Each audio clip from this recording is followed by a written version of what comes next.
And welcome, ladies and gentlemen, to Reflections of Gaia, a unofficial anime podcast. I am your one and only gaming monk, better known as Mildra, and with me, I have three of my good brothers here. We have the man losing arguments with himself, good brother Hydra. No, Middle, we are not to construction season just yet. We have the master of the Wanderer's Library, good brother Sig. Hey, I don't have to worry about a thing. I've got my coat.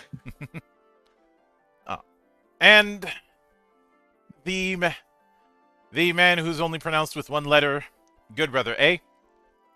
It's still too cold. It's actually warmer than it was a few weeks ago. It's still too cold. I went from negative like 2 over here to like 70 within a week. So I will take this time to remind everyone, including myself, that Mother Nature is on the drugs. yes, Yes. Not only on the drugs, she is the drugs. this is also true. So, when we were on this 2 weeks ago, we talked about the setting of Gaia and how utterly ridiculous it is that a 40k comparison got made. When, in reality, the only things that this has in common with 40k or even fantasy is the sense of scale. But in every version of Warhammer, there's some faction that is a pervasive threat, and in anime, that's not exactly the case.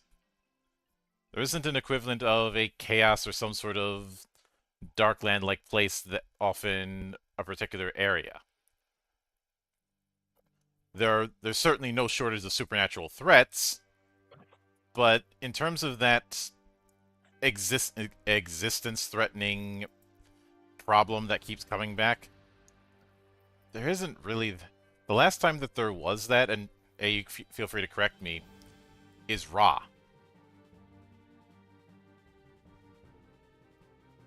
And he's long gone.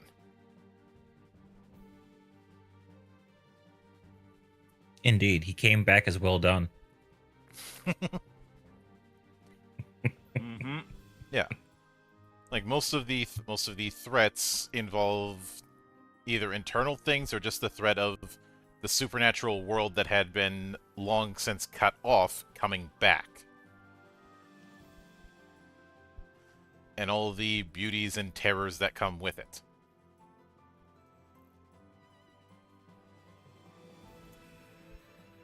Which, because of it's for that reason that stuff like Exalted and World of Darkness makes a better analogy than 40k. The large scale isn't enough to make that comparison. Now, for this particular episode, we will be delving into the hidden parts of the world. The stuff that's just under the surface. Everything we covered up to this point is on the surface end of things. So by the time we're done, we'll have a much full picture of the world of Gaia and the many, many, many, many threats within it. And I suppose a primary place to start is going to be the flow of souls, also known as the Sea of Souls or the Flux of Souls. The flow of souls is the essence that feeds reality and gives meaning. It is the start of everything. And the analogy that's used in the book is the difference between a collection of paper pages lined with ink that forms words and the concept of a book.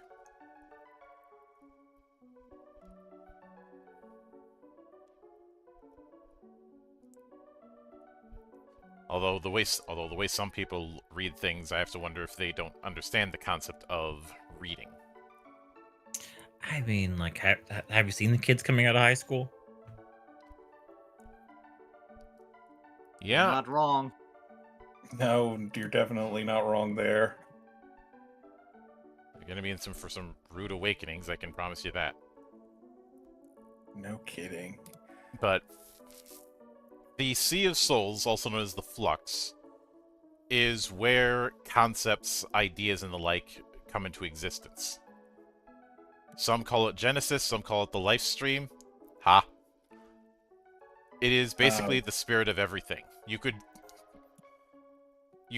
even call it the Akashic Records, though I feel like that would be selling it a little bit short. I'm pretty sure some people listening to this are thinking of the Force,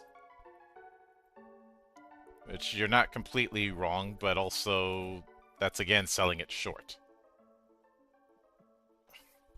This particular flux is infinite. It is like a gale of spirit and ectoplasm that's always in motion, like a borderless sea. And I'm immediately reminded of time being an ocean in a storm.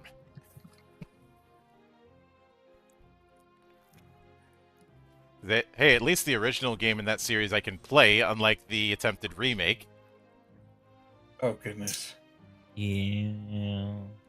Yeah, how could I not bring that up? Especially since I found out there were care packages that were going to be sent to journalists that were already ready to go before the thing got pulled. So they were dangerously close to a full release before they canceled the whole thing.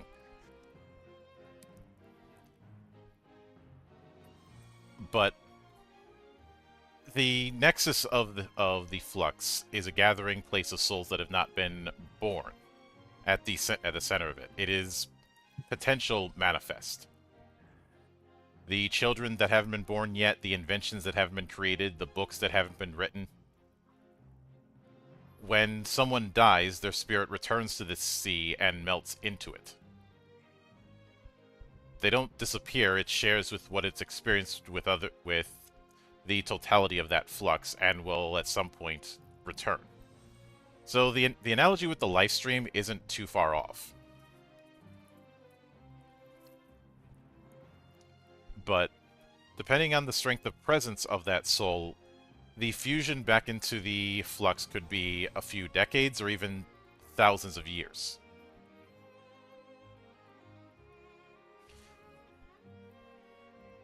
Now, that brings us, of course, to the Wake, which is a reflection of reality. It is this in-between place between the Sea of Souls and the material world.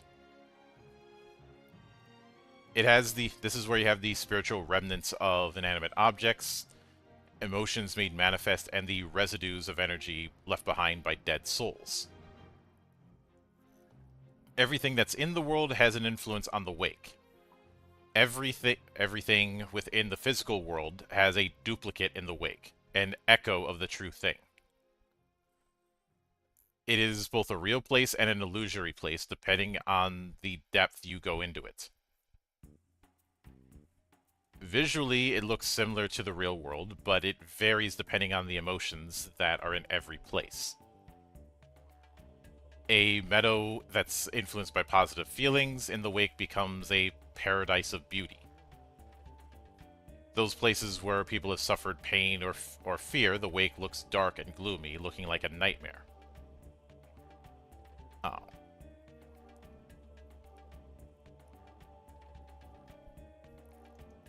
And of course, human beings as well as animals and plants are the most removed from the Wake.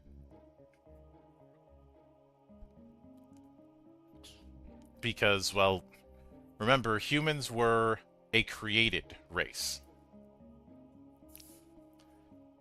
Unlike some of the other races within Gaia that have more of a supernatural origin. And anything supernatural is going to be tied to the Sea of Souls, and anything tied to the physical and the Sea of Souls is going to have some reflection in the wake.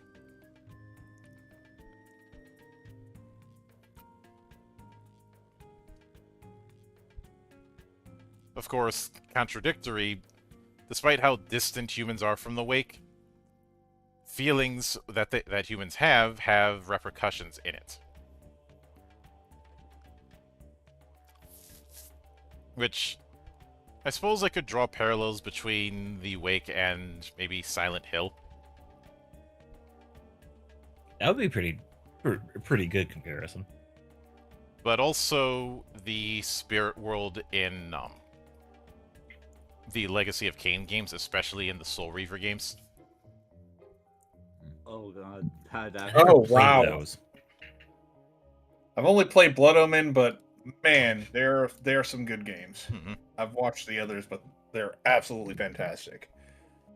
Yeah.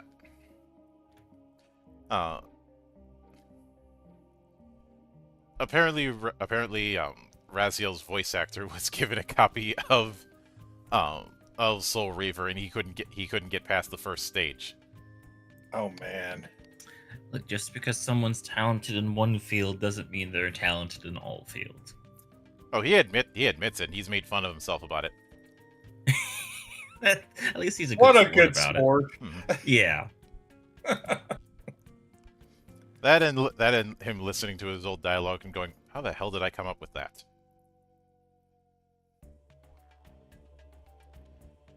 Of course, every voice actor I've ever met is on one level or another a little bit crazy. Some a little bit more so than others. Scott. Mm-hmm.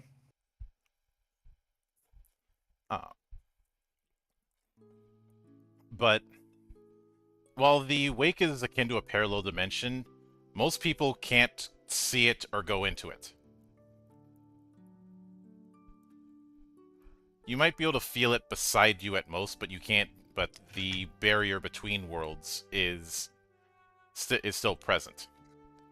But as mentioned, there is this implication that the barrier that separates the physical and the supernatural world on Gaia has started to show signs of cracking. And because of that, there are spots where the barrier is weakened and someone can go into it. But these doors don't have a defined shape.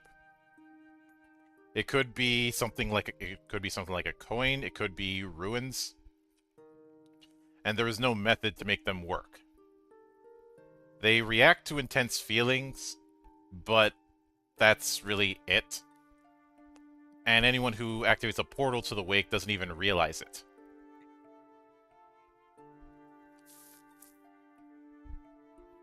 But at the most basic state of awareness, you can make out fragments of the wake, but you can't interact with it. Some people are more receptive to this idea, and that's how you get more clairvoyant folk. You know, the sense of clairvoyance is essentially being able to sense on some level the wake.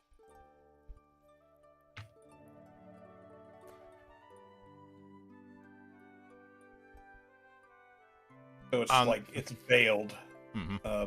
basically between the material and the immaterial. Yeah. Now, if someone tries to go into the wake completely, that world becomes as real to them as the real world is. And a lot of times, if somebody tries to go into the wake like that, they don't come back. Unless they can find a way back.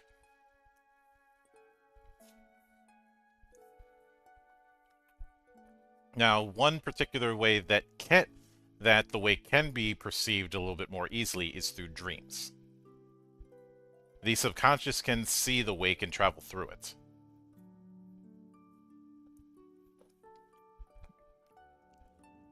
And of course, being in the wake while subconscious can normally it's not a problem, but sometimes it can be.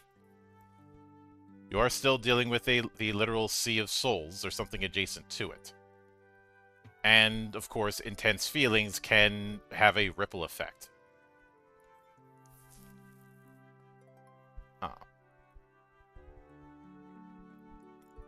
But it's not like the wake doesn't have anything in it. There are no shortage of supernatural entities. A lot of them are what's called wake specters, or basically ghosts. However, these ghosts are not souls. They're memories of people. Memories that caused an echo that crossed an image. Basically a duplicate of some feeling that still exists in the wake, some kind of echo. Oftentimes these echoes appear via people who suffered a violent death or people who have certain unfinished business. Revenants. Mm-hmm. Yep. The only way that they survive is by obsessing over that which was important to them. And hold on a minute. Sorry about that. I forgot that my to this headset. My bad. Rips.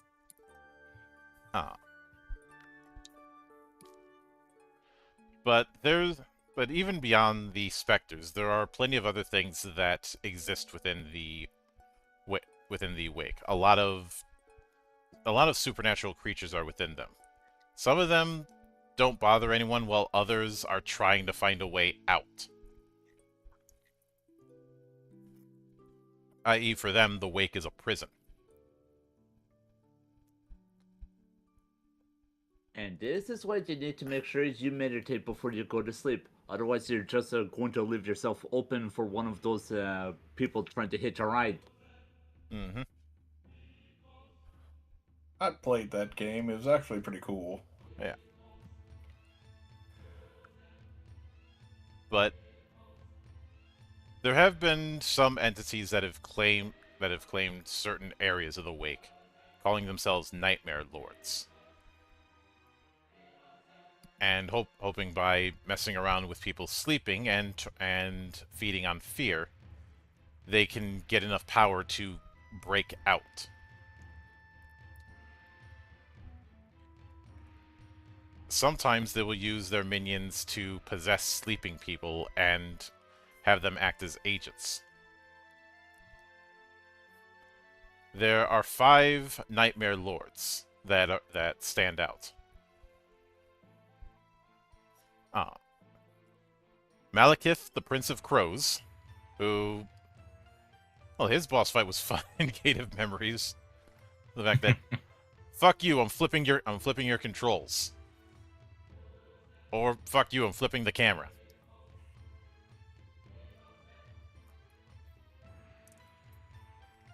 But you may remember that there was a city called Graven in Moth from a couple weeks ago. That city is Malekith's city.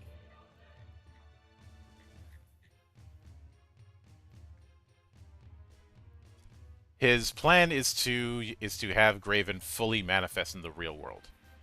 Up until this point, it's manifest briefly and then disappeared. Which is why you have that whole thing of people going to it and not coming back. Okay. But even with that, the lords don't try to extend themselves too much. Mostly because they know that there are bigger fish out in the wake.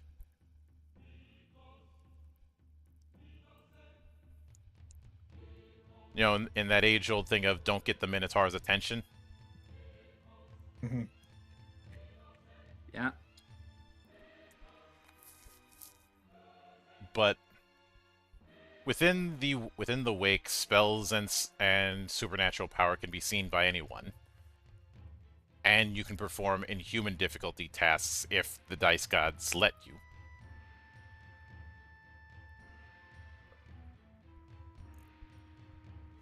It can also enhance or dampen the effects of spells.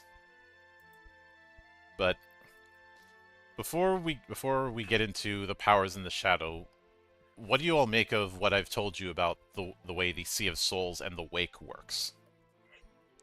I've always loved the supernatural aspects to any sort of fantasy world, and this is this is definitely pretty cool. How basically the land of the dead kind of mingles into the land of the living, but not entirely.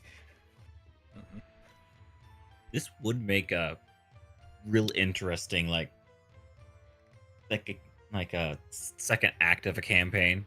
Like after the first act is done, all of a sudden it's like, oh yeah, we have an adventure every night and we have to deal with that, or just have the entire adventure take place in the wake in a span of a night or like a week. Yeah. Using like dream logic and stuff. If that's in that kind of case, doing a fantasy version of Inception wouldn't be a terrible idea. That would be funny. I'd also be remiss if I didn't bring up the original Alundra. Alundra was good.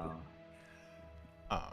And I had a concept I was kicking around a long time ago of a order that delved into this subconscious metaverse that had layers of depth. The further down you go, the greater powers you could call upon, but the more abstract the world became.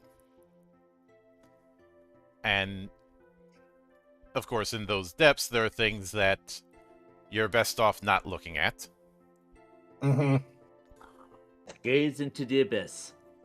The major inspiration for that is some of the really, really weird kind of life you see in Deep Sea.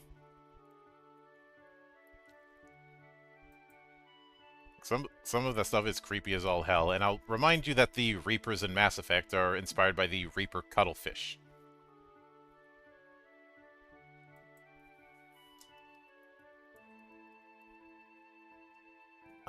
And of course things like the anglerfish and the like. And just to hammer home the point, let me get a photo for you guys.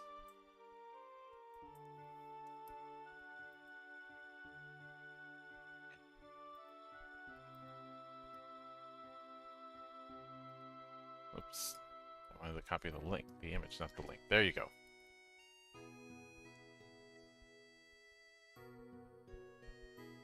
Oh, look at the little Oh. guy. I'll kill it. Dude, I would just eat it raw. Of course you would.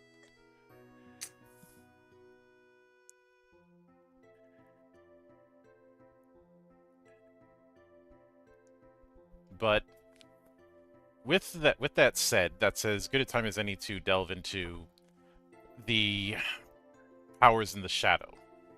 The quote-unquote true rulers of Gaia.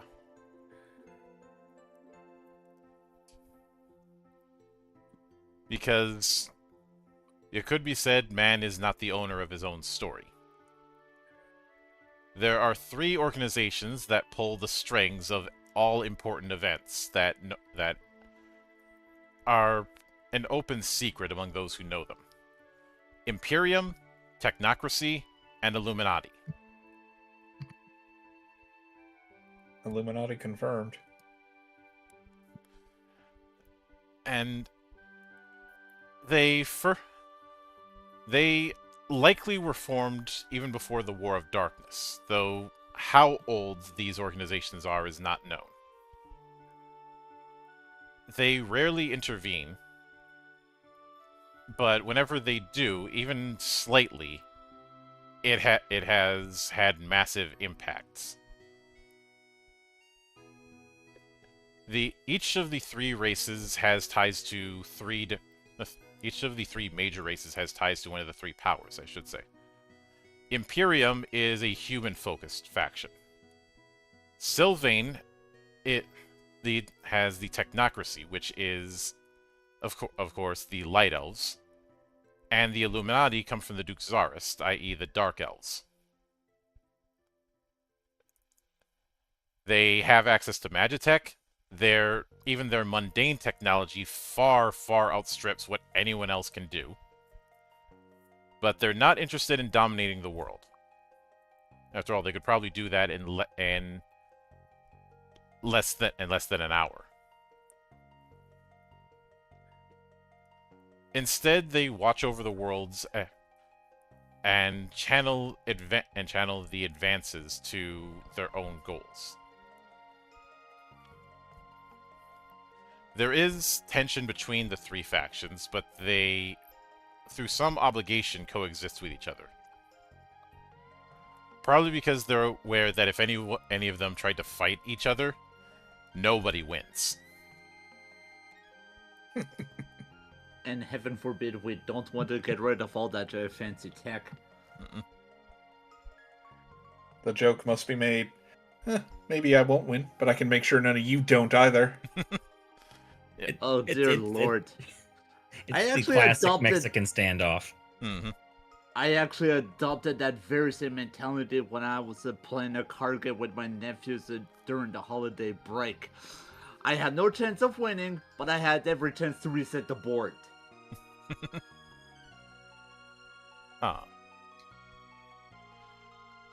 But the powers in the shadow, which is what they are collectively known as, have been involved in one form or another in Gaia's history since day one. The first intrusion that they did was during the Chaos Era, when the whole of Gaia was descended into full-on anarchy.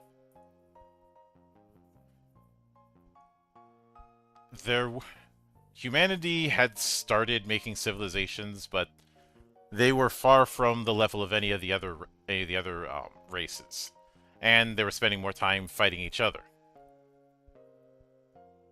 As no more than 100 wars broke out that repeatedly ended badly for everyone in less than a century.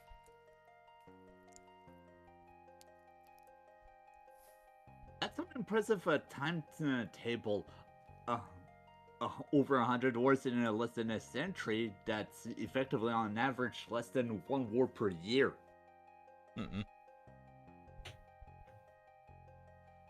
Though I'd imagine for this, things like border skirmishes and low intensity conflicts would be in that same category. Though since they talk about each of these repeatedly plunging the world into darkness, I don't think that's applicable. So, like, it would be equivalent of like a world war every year.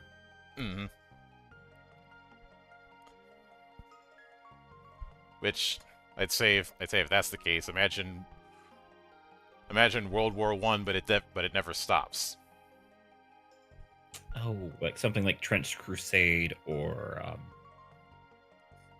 but there was another one. I don't remember the name of it, but it's kind of like Ultra Kill. Yeah.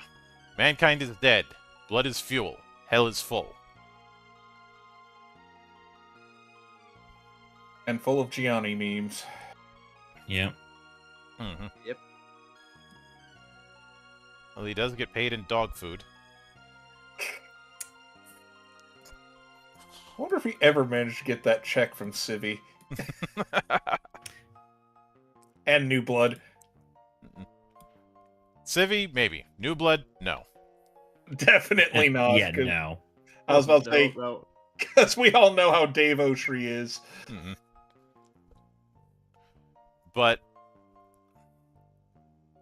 the first big intervention was through Imperium, where they decided to do a social experiment to try and unify mankind under one flag, and then control that flag.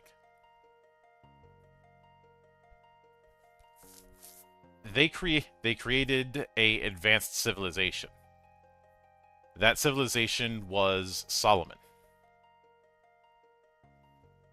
And the way that they did that was by giving 30 fragments of a black metal that contained a lot of information on technomagic. The metal pieces themselves were almost alive, artificial intelligences that could evolve on their own. So basically, they pretty much create their own grok. Think less grok and think more Cortana.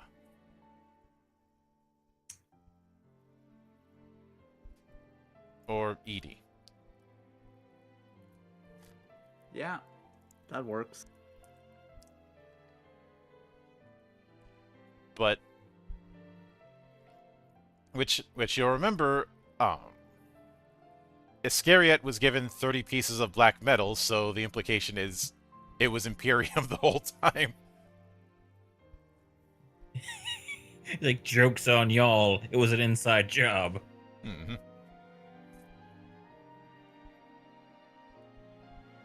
So those particular pieces of black metal would reveal more and more of the information as time would progress. And the Empire of Solomon would progress in the way that Imperium designated. Meanwhile, Imperium was using the whole thing to gather data as if it was one giant social experiment.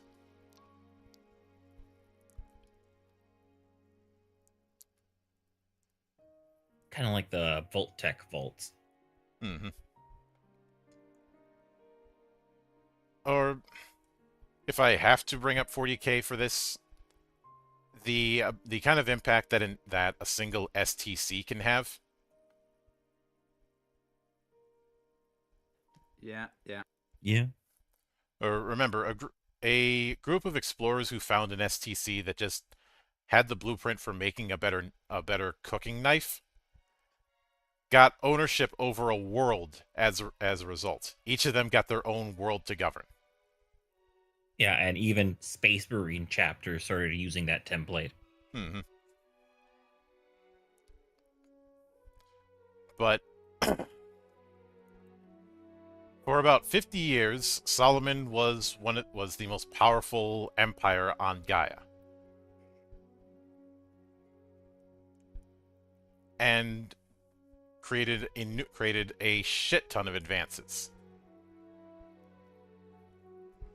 We went from being the cute little monkeys to now into an emerging society. Mm-hmm. But some of these included making their own automatons, exterminating disease, and even finding ways to magically control the weather through Magitech. So Russia. Mm-hmm. Except if Russia managed to cure cancer.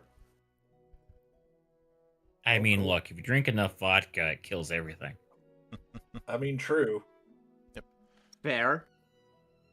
But there was a problem.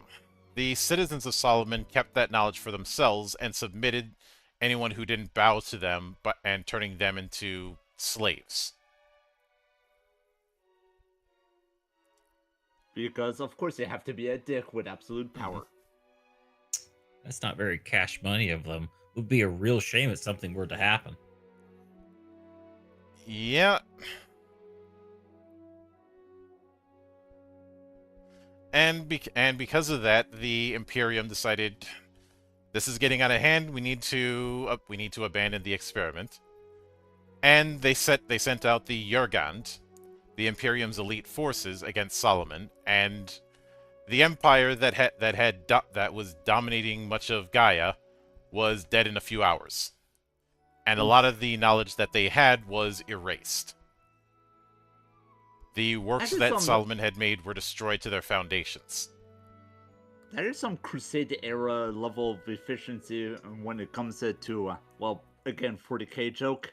Mm-hmm. You just bring a whole world into compliance in no time. Yep. On the other hand, there was one small slip-up.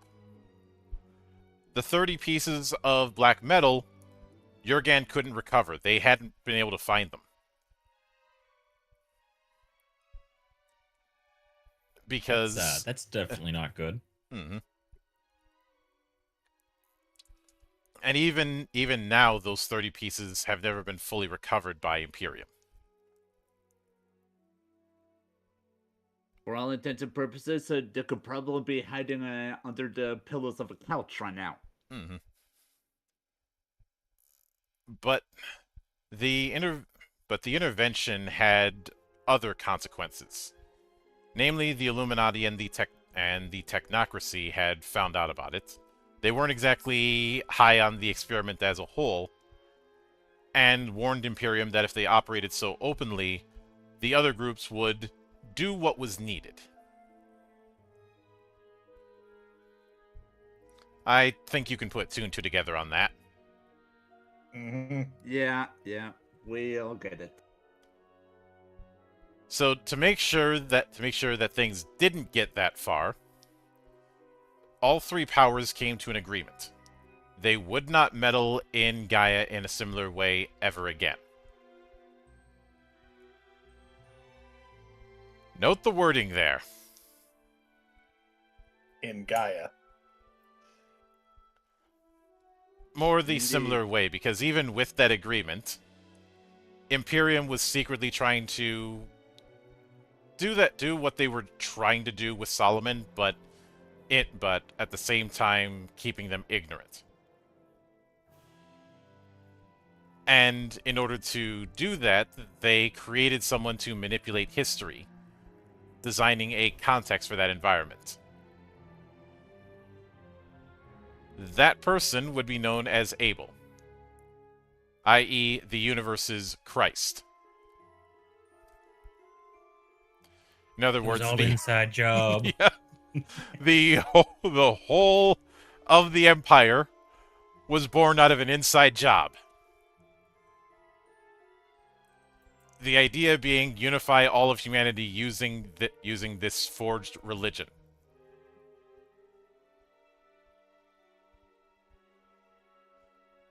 What comes around goes around. Mm-hmm. And even the whole martyrdom was orchestrated by Imperium. Because what isn't orchestrated nowadays?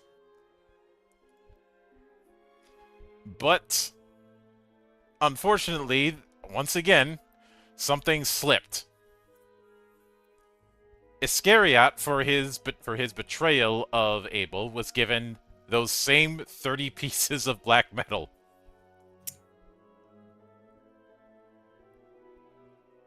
Well then. So they bribed him? Well, you know the whole 30 pieces of silver. Here it's just 30 pieces of the same black metal that elevated Solomon. Indeed. Now, for Solomon, it didn't have any value. For Iscariot, it had a much bigger meaning. And when he got those pieces, he hid himself in the wake for several years. When he came back, he was painfully aware of the powers of the shadow, and he was so full of rage about being puppeteered that he ended up building a device to get to be one giant fuck you to the powers in the shadow. But he was not able to finish it, and his son took over the job. That son would have a son who would take it over, and then eventually the thing would complete 200 years later with Ra. How the fuck did he manage to keep us up in that big a secret for 200 years? You can do a lot of things when everybody's too busy fighting each other. Yeah. Yeah. Fair. Keeps everybody else out of your way. Because this was around the same time that everybody was still recovering from things like the wars and shadows. So looking for the, as well as the whole mourning and question of succession regarding Christ. So nobody was really paying it. So when you have that sort of thing, nobody's really paying attention to what the descendant of Iscariot was doing, because as far as anyone knew, Iscariot disappeared.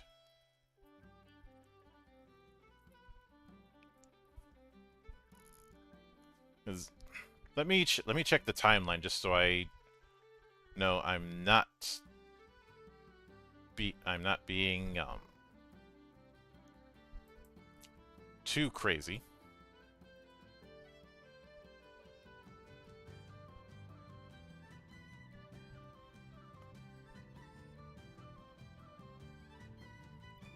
So year 0 was the year that Abel died on the cross on the walls of Solomon.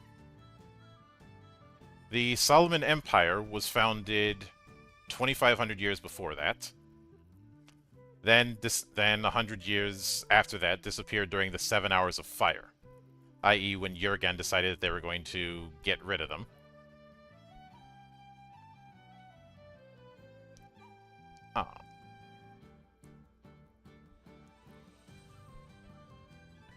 The War of God wouldn't be until year 223.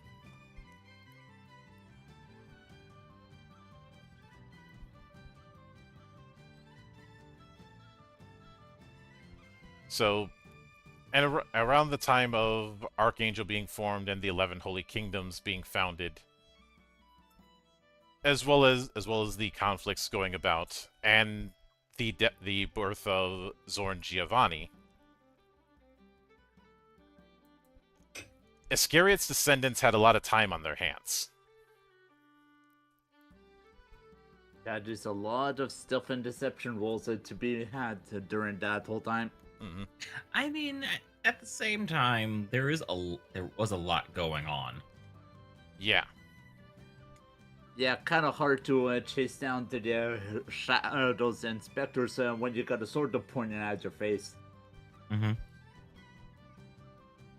And of course, Imperium wasn't going to be doing too much digging on the front, because if they acted openly again, they'd end up pissing off Technocracy and Illuminati. Oh, please, as if those two weren't trying to find ways on how to get the upper hand. Oh, it's like what? It's the it was one of the Legends of Drizzt's quotes where it's like, everybody knows everyone's scheming and stabbing each other in the back. It's about how much you can prove. Mm-hmm. And if you know everybody's thinking that, you don't want to give them ammo. But obviously, the War of God was started with 2 objectives. One was to try and get man free from the influence of the powers. The other was the fact that the instrument that Iscariot started building needed a significant amount of souls to power it. Once it got enough souls, the instrument would be able to be activated.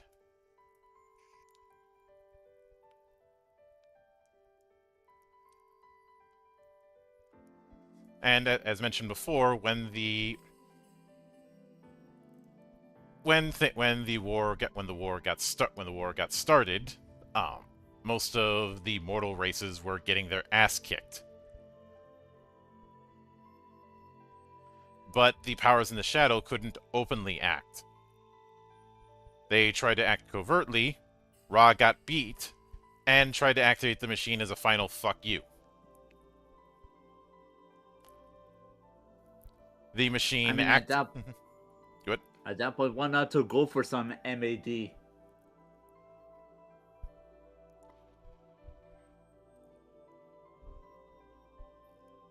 But the only reason the machine didn't fully activate is the Shahads and Barrels, the Lords of Light and Darkness, intervened.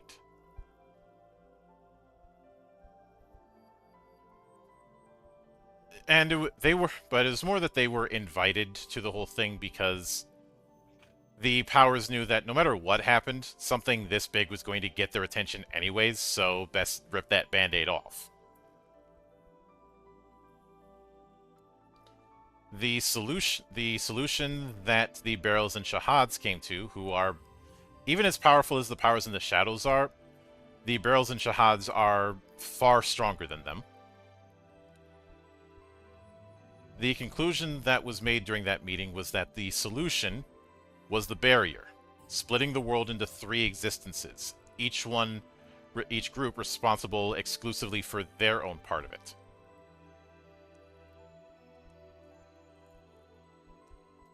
So Imperium watched over the Empire and was satisfied at how it functioned, especially with Emperor Zorn Giovanni. So all that they had to do was make sure the Empire remained stable.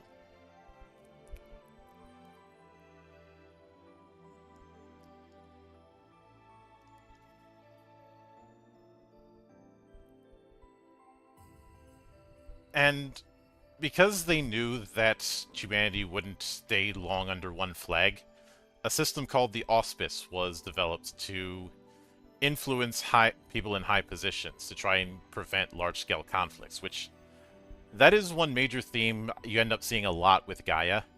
Everybody is trying to make sure that a massive conflict like the War of God doesn't happen again.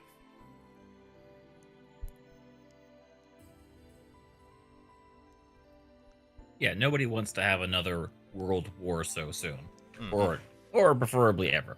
Yeah. You know, something that could potentially crack the fabric of, well, everything. Mm-hmm.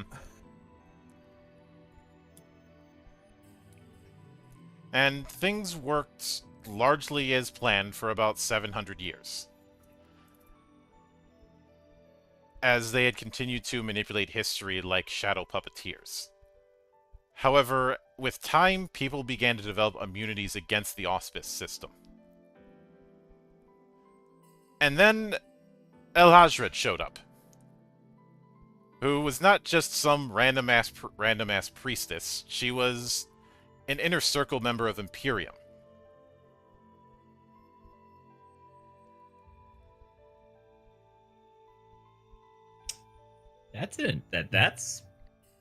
That's definitely interesting. I mean, why not to effectively try to get your tendrils in pretty much just about every aspect of life? Mm-hmm. You know, and we've already covered how she was able to get into the innermost parts of the Imperium and basically become head of the church.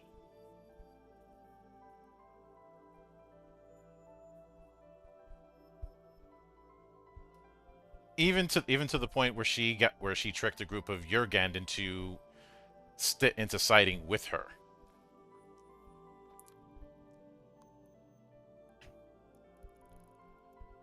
That's a lot, and that requires quite a bit of talent. Yeah.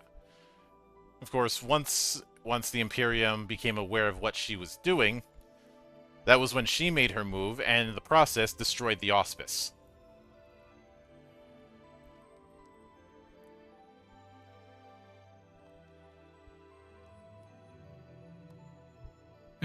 And that whole campaign of extermination that El Hajred had done, once again, Imperium was involved in that, since somebody with that kind of influence could screw up their plan. So they're like, blow the whole thing up.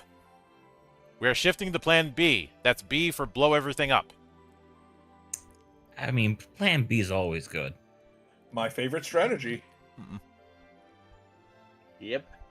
El Hajred disappeared in the aftermath, though there is the implication that she didn't die, but just escaped to hell.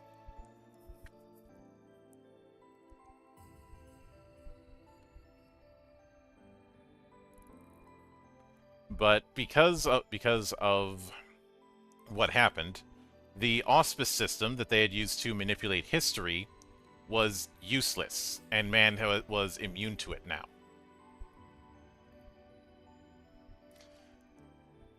And the internal conflicts through both the bullshit she was pulling as well as the bullshit within Imperium meant even Imperium was weak. Not only was the Empire in a weakened state, but Imperium was weaker compared to its rivals.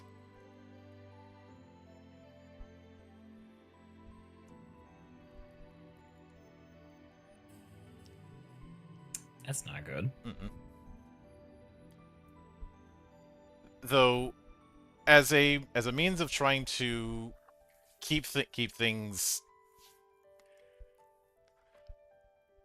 civil, that was where you had the agreement that the powers would not intervene beyond each other's territories, as well as making the existence of the other worlds a secret, not giving their knowledge to the inhabitants of their worlds. And within its own section, they have free reins, even executing people in other organizations. You know, if you're on someone else's turf, you're fair game. But Gaia and Ciel asked that free will be maintained. The powers in the shadows agreed to this as long as the Shahads and Barrels, the agents of Gaia and Ciel, were removed from mortal matters.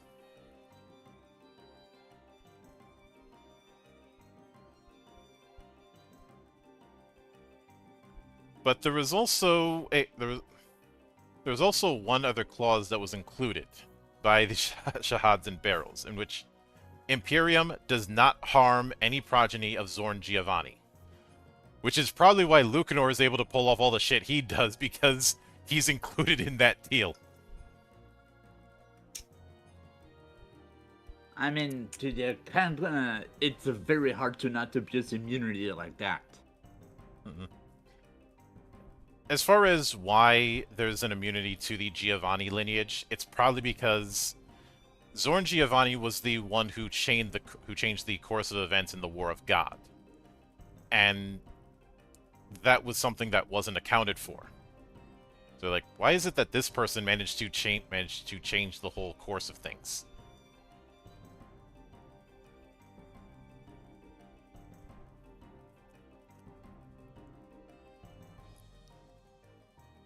So, like, they're keeping that bloodline around as a wild card, or like, are they still trying to figure out what made Giovanni so special snowflake? Mm-hmm. I'd say it's more of the latter.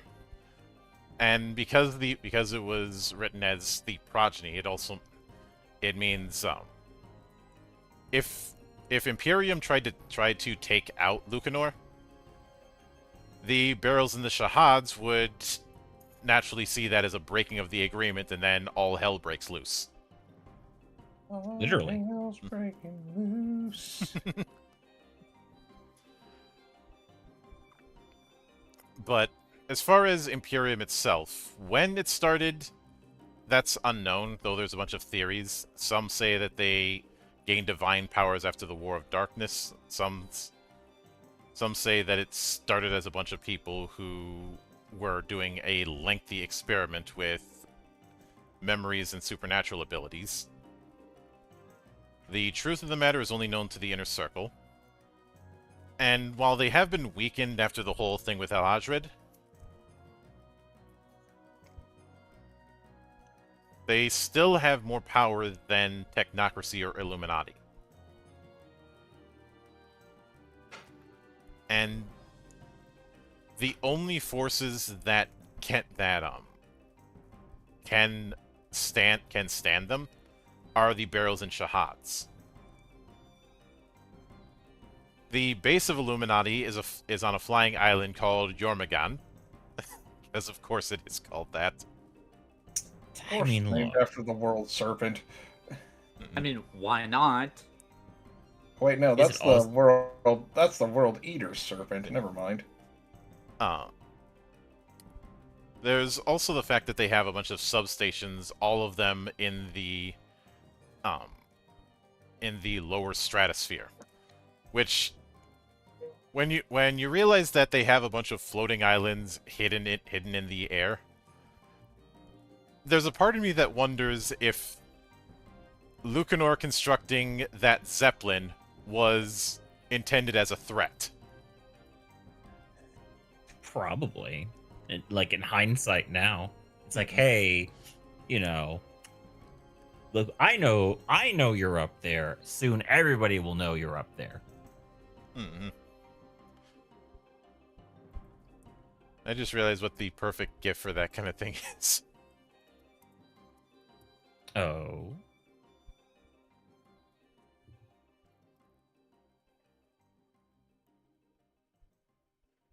Which, unfortunately, I can't find through the...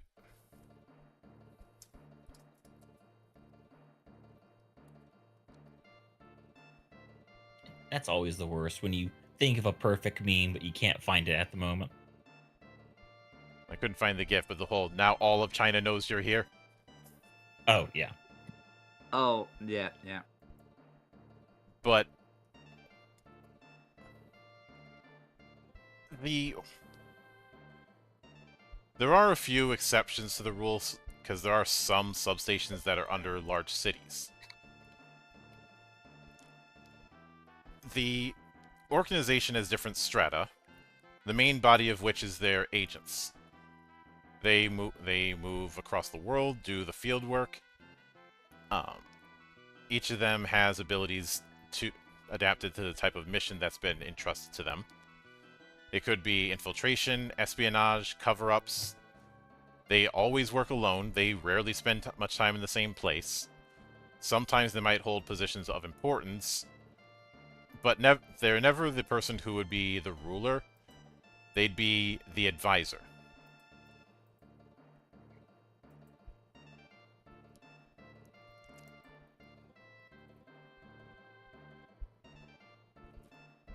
Makes sense. Mm-hmm. And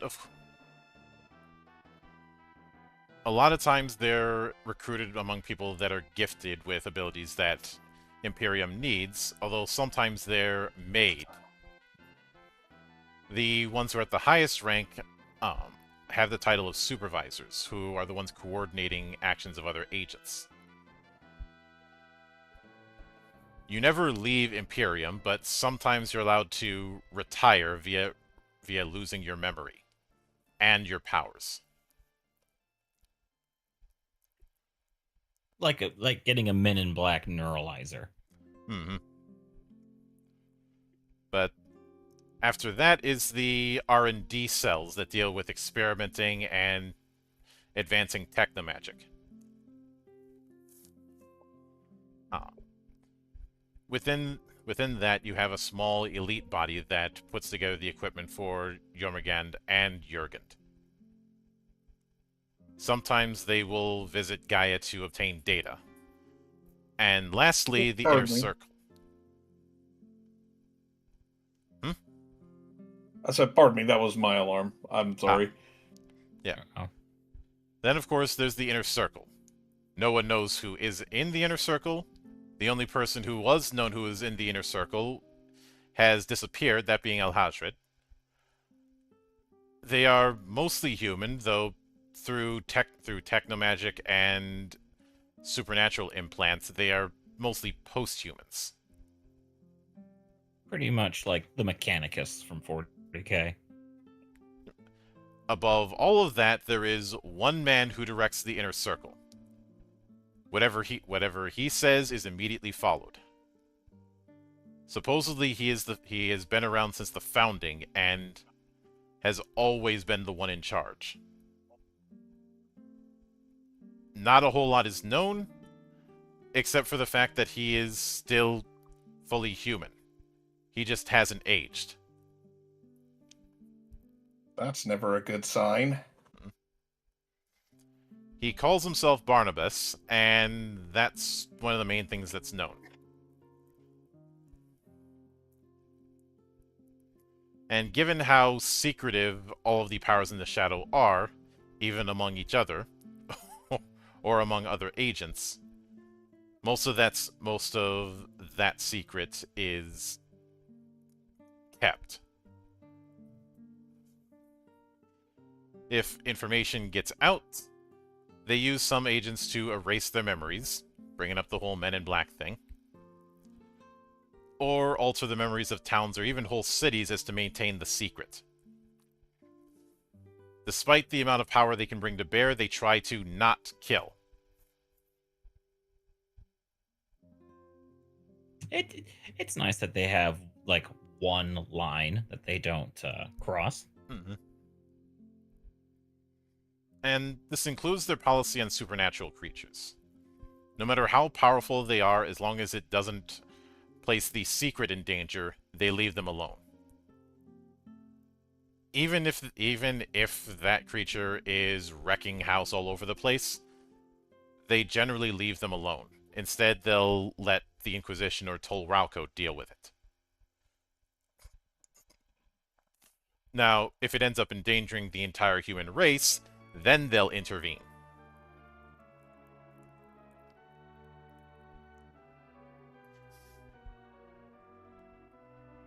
The only time that they've done that level of intervention was in the early years of the barrier, where entities that had become aware of the world separating were either absorbed into the organization or destroyed. Some of them hid in the wake to avoid that purge, because as powerful as Imperium is, they can't just break into the wake to try and find one person. That's not a needle in a haystack. That's a needle in a barge full of hay bales. It's like finding a needle in an ocean. Mm-hmm. Well, the wake pretty much is an endless ocean. So,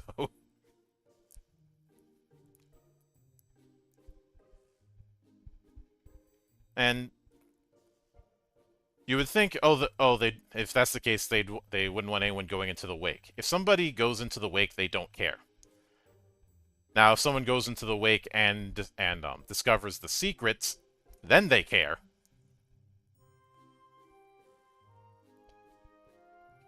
And sometimes they will set one of their creations on the world to test the abilities of the Inquisition and Tolrauco, or to do social experiments.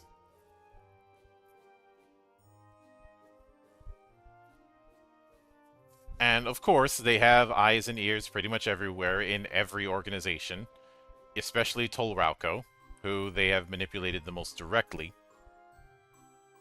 Usually through gifts.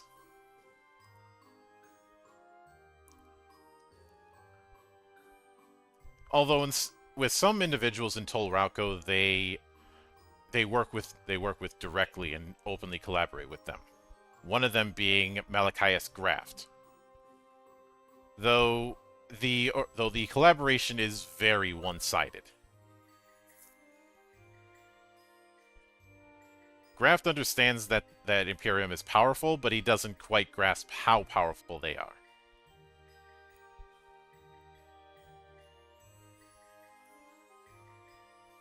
And of course, one of their big things was the auspice system, which is described as minuscule symbiotic parasites that introduce themselves through the nose or ears, fusing into the brain, which each one was connected to a psychic web under the Imperium's control.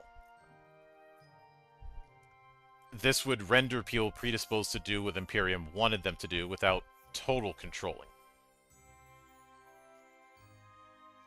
It was their way of having that same kind of control without messing with the free will that they had agreed to from the agreement with the powers along with Ciel and Gaia.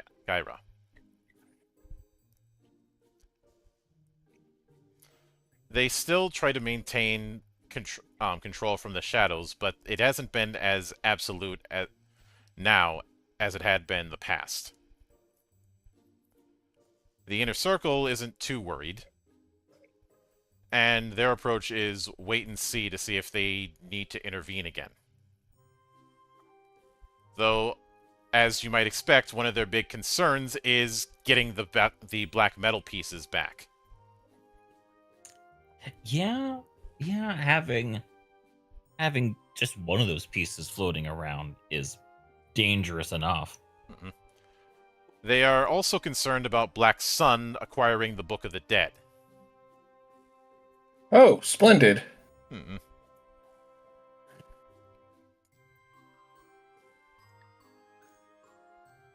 But because of the policy of non-intervention, they can't do much about that. So they just leave Black Sun alone.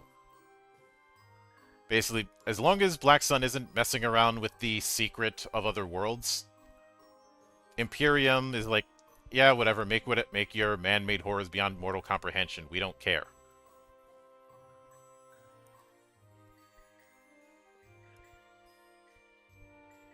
Well, to be fair, I'm pretty sure the other factions have their own brand of an Eldritch Abomination, but that's probably for later. Remember, this is why the Men in Black analogy is somewhat apropos, because one of their chief concerns is making sure the rest of Gaia doesn't know they exist. Not only doesn't know they exist, but also doesn't know that other worlds exist.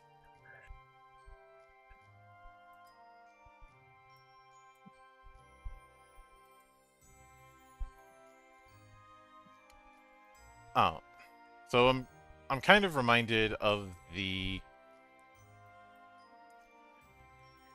that one scene about how there's always an alien battle cruiser in the first Men in Black applies. There's always an alien battlecruiser or a Corellian death ray or some intergalactic plague that threatens life. The only way these people move on with their happy little lives is that they do not know about it. Yep. Ignorance is bliss. But one of their bigger plans, a more complex one, is their intent to destroy Ciel and Gaia, which... shooting for the stars, I guess. I mean, look, like you can either go for the low-hanging fruit goals or go for the lofty ones. That is fair. And I think there's a certain irony in the fact that they are so focused on control that they are very uncomfortable about the idea of being controlled by Ciel and Gaia. Mm-hmm. Which the only reason they haven't made a direct move against either them or the Barrels and Shahads is the fact that they are the thing that can be such a major threat, and if they were to move openly now, Ciel and Gaia would probably not only wipe the floor with them, but also drag the other powers into the fight as well. Again, nobody wants a second War of God. It would make an interesting campaign session. It would. No, you could even call it the end time. No, not doing that. Stop it! Not, No. No. That Yep. did not happen. GW is not that stupid. Especially right before they started having a bunch of real-time strategies set in that setting. Mm-hmm. So, when it comes to the techno magic, they have been able to mix supernatural powers with technology and biology. I would say this is... I kept calling it Magitech earlier, but truth be told, with the way it's described, it feels more like sci-fi tech. It's Or like it's biotech. so advanced, it's practically magic. Yeah. And that mixture of them going into full sci-fi levels of understanding in a dark fantasy setting is the reason why I said earlier Carlos has a better understanding of the idea of drawing from console-style RPGs than, say, Fabula Ultima does. because it isn't just trying to replicate what came before, but create an identity from disparate parts. And that is definitely something that you see in countless console-style RPGs. Carlos took all the raw ingredients and crafted his own menu.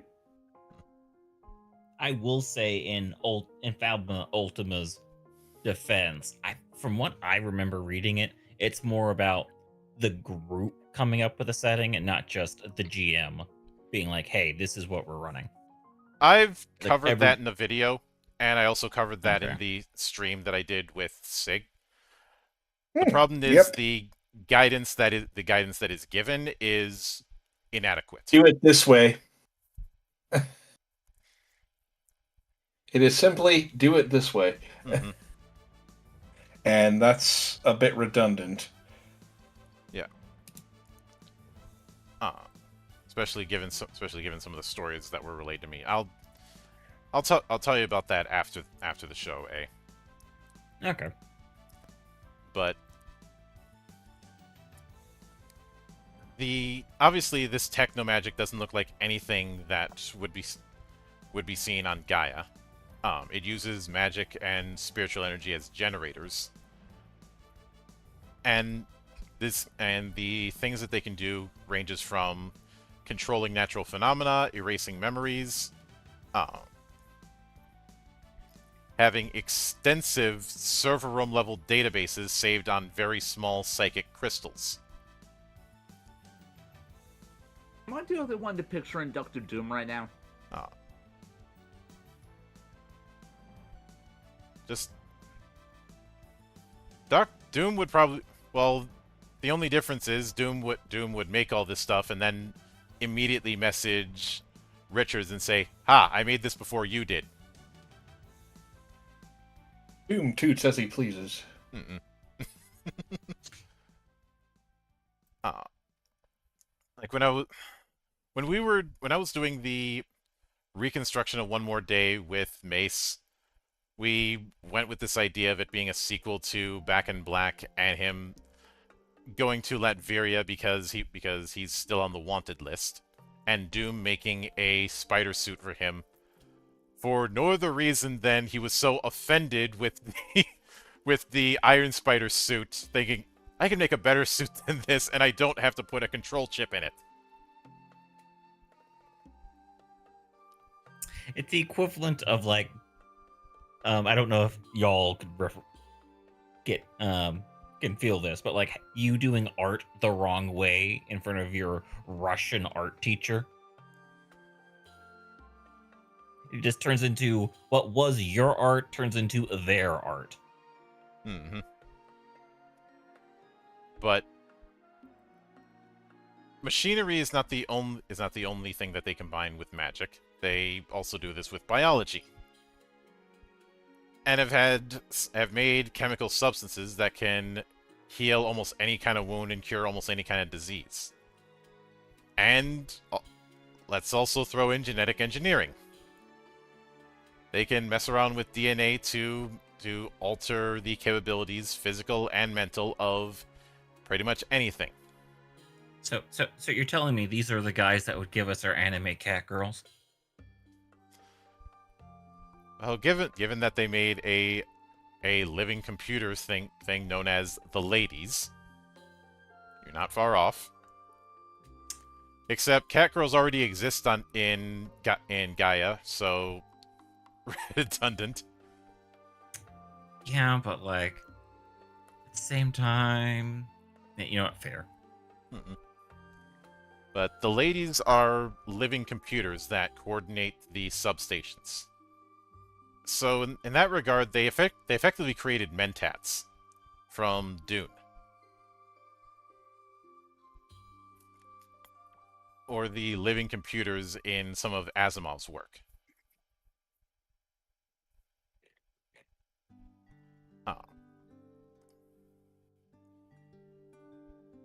But the Ladies were born human, but even before they were born, they were genetically reconfigured to have insane intellect and reason capacity. And then when they were born, they were connected to countless implants to connect themselves to the Imperium system.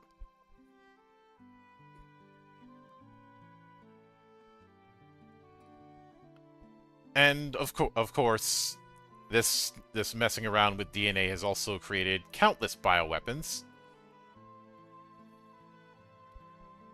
Because As you of do. course. Mm-hmm. As well as creating golems. These golems are the closest thing to alive that any sort of artificial life could be.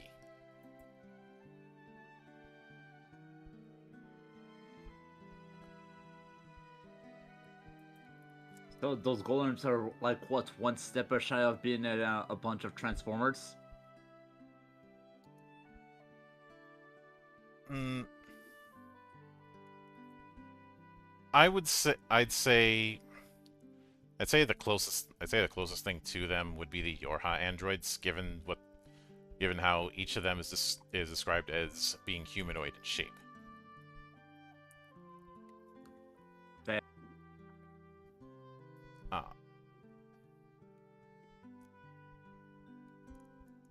And some of them have such human aspects that on the surface it's impossible to tell the difference between them and an actual living being. Okay. And even at that level, they're still looking for ways to advance it. Because progress doesn't wait for anyone. Mm-hmm. You know, like you don't want somebody else to figure it out before you do. Have you ever heard the expression "keeping up with the Joneses"?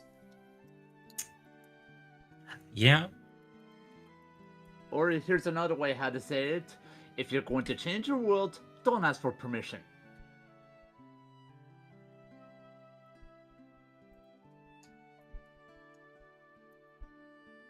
Yeah.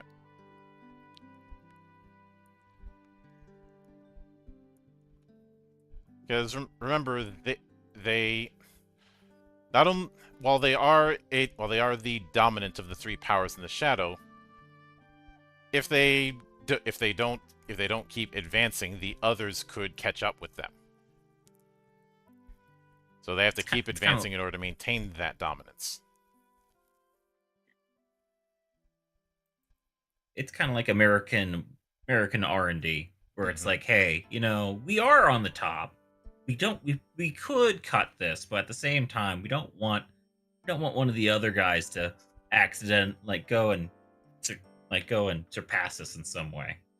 Oh, remember how one of the greatest fighter planes that was ever made was made due to an overreaction.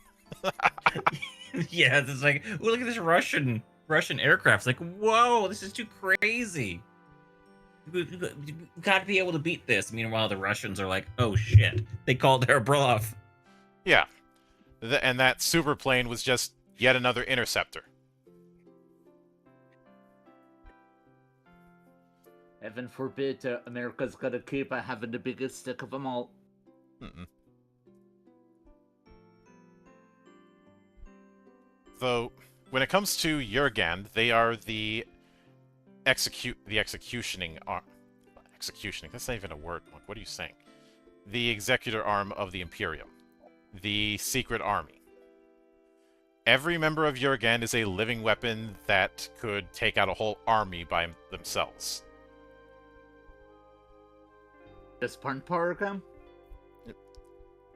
So basically, an army of anime main characters. Mm-hmm. They are organized into several squads that are governed by a military system. A basic unit is a group of 4, each member having a diverse set of abilities. Holy shit! They are just an army of main characters, and they all have a 4-man band as a squad. That's actually really clever. The different squads are led by a patriarch. The patriarchs receive their orders directly from the Inner Circle or directly from Barnabas. Because of the amount of power they bring to bear, they do not move freely across Gaia. They only show up to do search and destroy missions, and their stay is short. They try to make sure that they have the most minimal contact as possible, in part to avoid emotional ties with inhabitants, and also, if they stick around too long, the other powers are going to notice.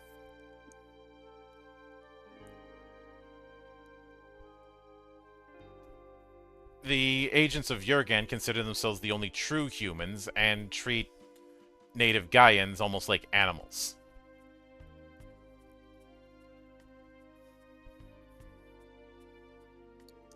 Now, when a mission is entrusted to the Jurgen, they send out just one of their agents, unless the task is complex enough that you need a whole group. All of the substations have on hand a limited number of them as protection as well as other security. But they tend to have extremely high abilities, but also highly advanced technomagic. This includes their exo armor, known as Jurgeneth, which increases their capabilities and bestows upon them magic powers. So, yes, they have power armor. Although, because of the fact that it's symbiotic, I feel like it'd be more accurate to say it's on the same level as Samus's power suit, which is both technological and biological. Or what the suits from Cthulhu Tech? The Taggers? I think that's what they called. I glanced through the book one time, like almost 10 years ago. The Taggers would be the closest, but the Taggers are more like, say, Guyver. So it is still that symbiotic armor, though. I'm not sure if any of you have read the manga of Guyver or seen any of the various anime, or even the brief foray with live action, but as powerful as Guyver is, there is one glaring weakness. The control metal. Which is usually in a very obvious spot. Mm-hmm. If that gets damaged or destroyed, the host gets eaten.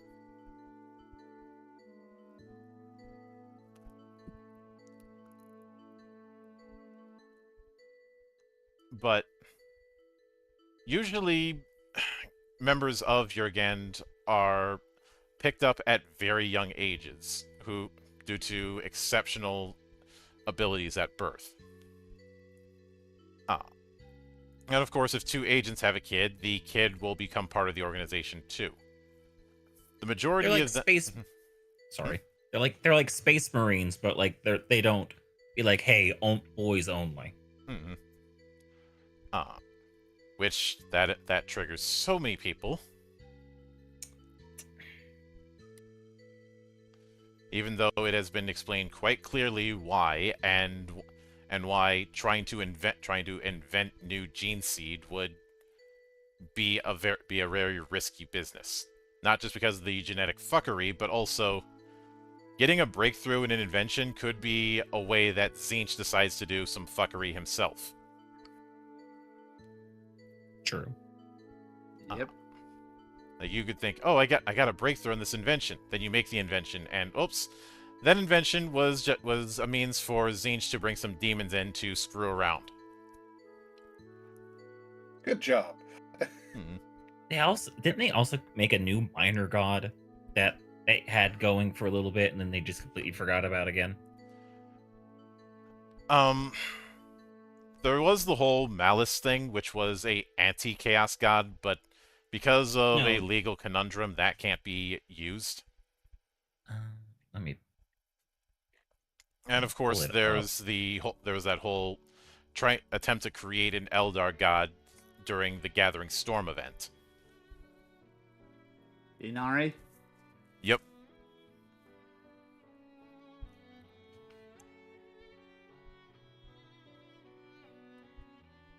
During whatever the event that was after the Gathering Storm, they made a new chaos model. I'll find it here in a minute. Mm-hmm. But most members of Jurgand are test tube babies made through technomagic.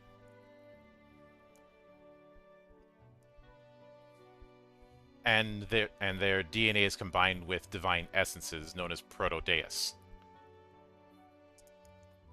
No matter what abilities an adult may have, they will not be made into a Jurgand. They would just be one of the normal agents.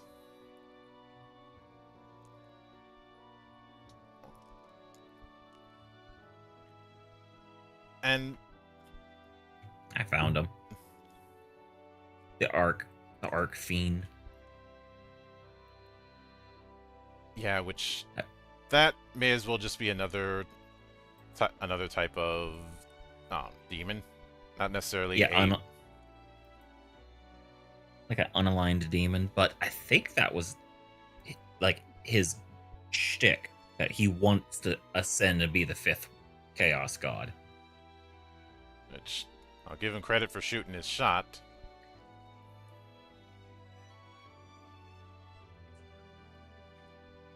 But he is still just a greater demon of progress.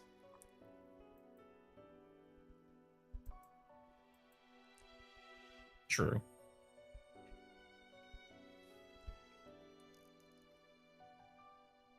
But anyways, when it comes to the Jurgand, their home base is Jormungand, which is basically a large part of it is an academy of built for the specific purpose of training Jurgand in what their missions are going to require for them.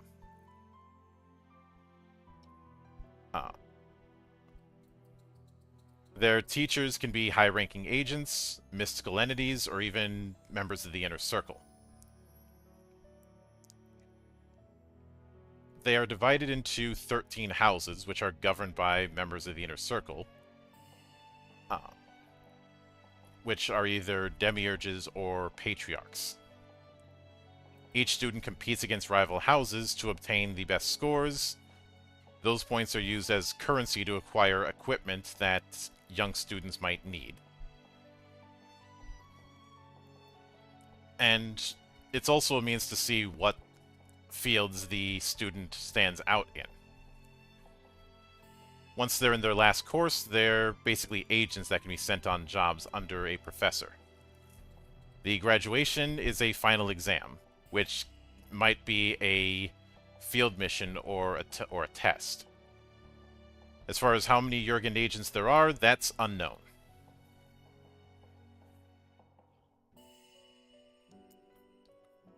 Of course, I would love to go into a similar level of detail with the other powers in the shadow, but there's not a whole lot that's been revealed.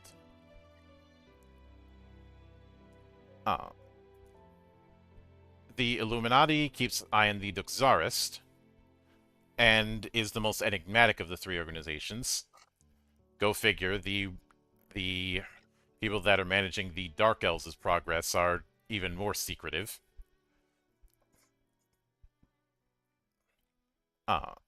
The technology is similar to Imperium, but because of the Duxarist's weaknesses to metal, they instead use Gestalt wood for their creations, and have their implants full of runes. And instead of something like the ladies, they have these huge computer trees called the Noah.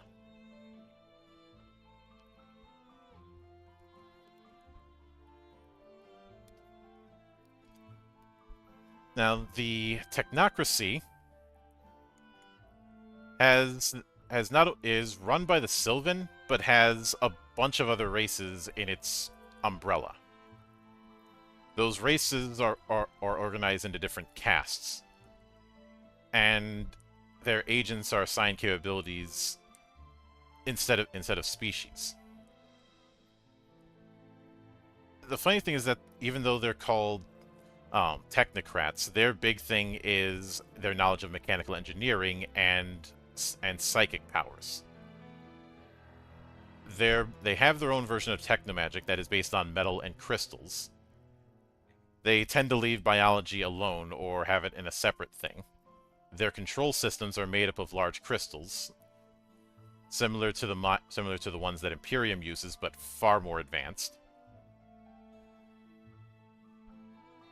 And they have some of their agents have completely eliminated feelings and to further increase their rational and logical capabilities.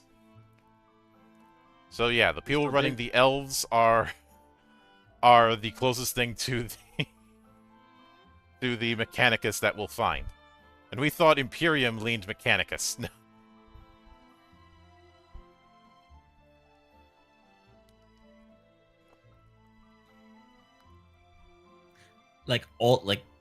Just one of those factions would make just a really cool campaign to either be working inside of or working against. And yeah, being able to just, if you're playing the anima setting out of the box, be able to go and just like be like, hey, just gonna throw these people in here like while we're doing something with this faction has tons of stories potential. Mm-hmm.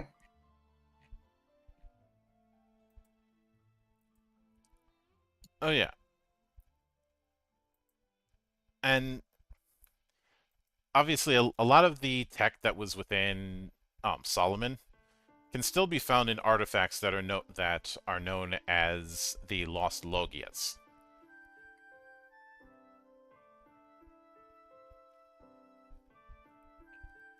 And in addition to that, there are certain bloodlines known as Ancient Blood that can control those Logias. The Senators of Solomon, as well as their families, created a blood link with the control systems, which allowed them to fuse consciousness with machine.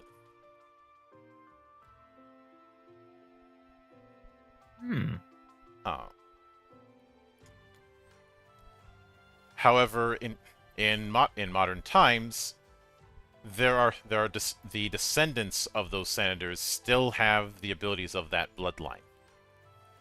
Most of them don't even know it.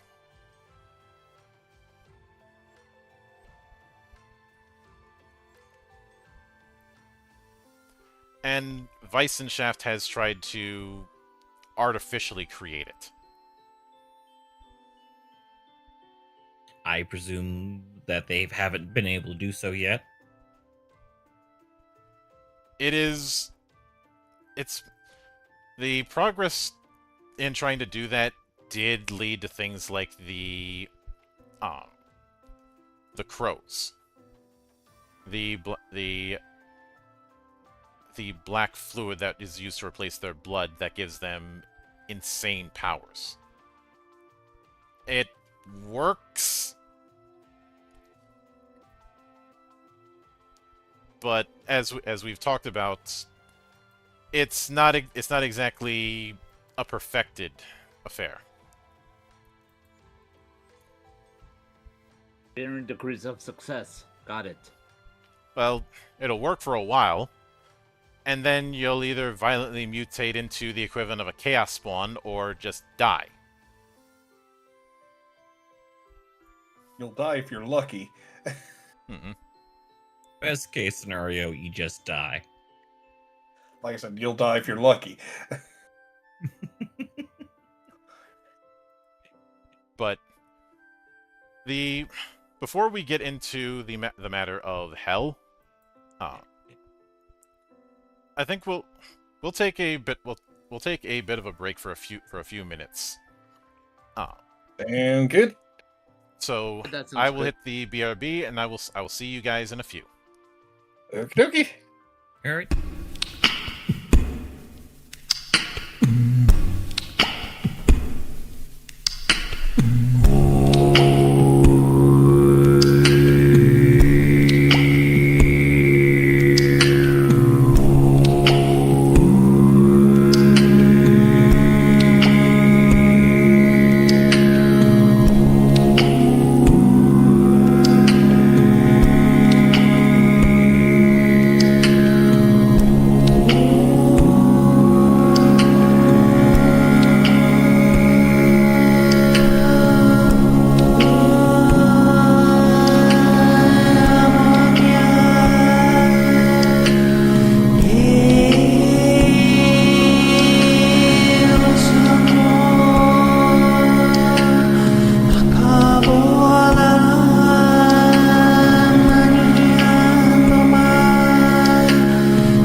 We are back, ladies and gentlemen.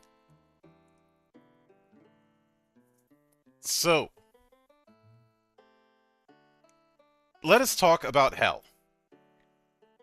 Actually, Okay. hold that thought. Okay. Before we get into hell, since I did this already with the idea of the Sea of Souls and the Wake, what do you guys think of the concept of the powers in the shadow, and especially of Imperium? Seems like the standard shady shit that's always going on in the world in some way, shape, or form. And it's like especially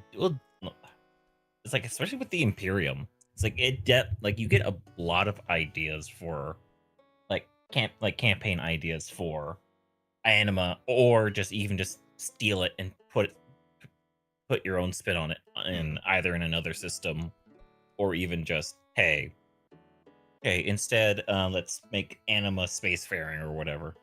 It's definitely one of those like really nice like springboard to a bunch of interesting campaign premises. Well, of course, you can't exactly have a giant. Well, I wouldn't call it a space opera, but you definitely need the people in the shadows who pretty much has to manipulate everything. Otherwise, everything so goes to hell. Speaking of hell, so what is referred to as hell is not what you would think. Sorry, there's no cyber demons here. God damn it! Why am I here? I know, right? You know, Hell is my subjective hope. sometimes.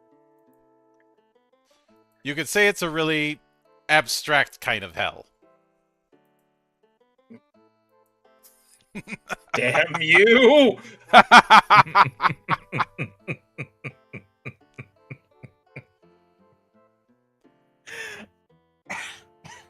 That was pretty good. You just had to go for the crude joke. Yes! It's his show. You can say whatever you want. I know, and I have to live with it. But, Boo. and anyone watching who's mad at it, remember, bitch, you clicked on my face. True.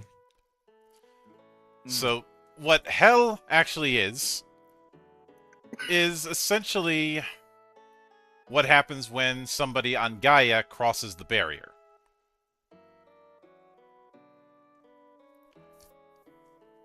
Because remember, we have talked about a barrier that has separated the world, and the three parts of that barrier are maintained by the three powers. Now, this barrier is a huge wall that encircles the old and new continent and all of the islands around them. It cannot be perceived or reached past. The barriers in oceanic areas, always several miles off the nearest shore. The nearest populated area to any of the barriers is an island north of Beckett, which is about 1,500 miles away. It is not a physical obstacle. This isn't like that giant wall that separates the old and new world in One Piece. But Or Grandia. But instead, the barrier is more subtle. The idea is that the sections are linked to their opposite corner, which gives the idea of a round world. In this manner, a ship going west from the new continent shall reach the western islands after miles and miles of ocean. Sometimes fluctuations appear and you end up at the end of the world instead of where you were supposed to be. Generally, the barrier takes the form of a sea storm that goes for several miles, so any ship that tries to go in it tends to get shipwrecked. And of course, the barrier is also present in the wake, where it is shown as a huge wall of souls and chains that obstructs the passage for anyone in it.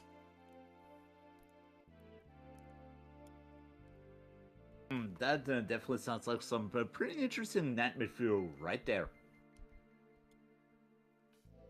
Well, the wake is nightmare fuel personified sometimes. Or happy dreams personified sometimes. It depends on where you are. Or how high you are. But the barrier is not perfect.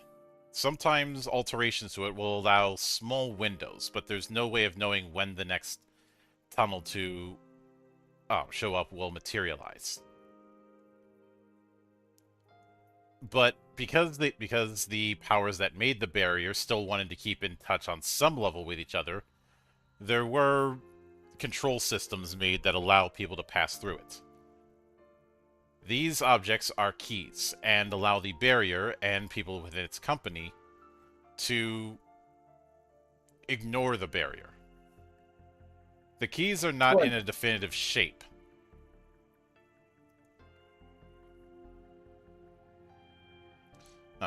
What was that, Sig?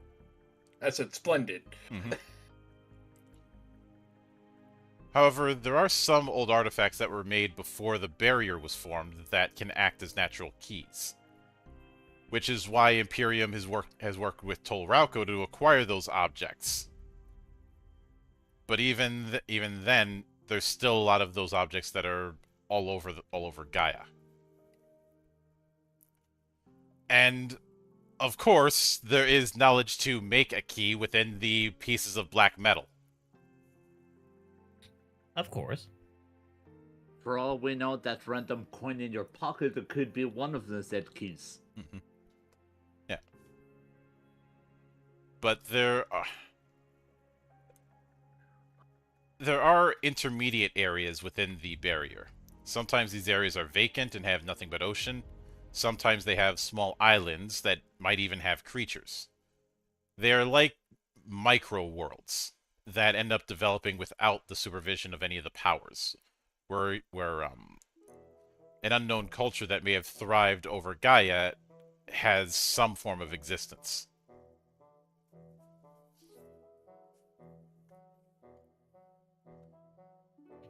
But there are some places that are more consistent. Because there is a spot where the walls dividing the worlds converge. The outermost version of this is Yggdrasil, also known as the Soul Clock. It is not a giant tree in this case, but a huge piece of machinery as big as a metropolis, made of black metal, wood, and crystal.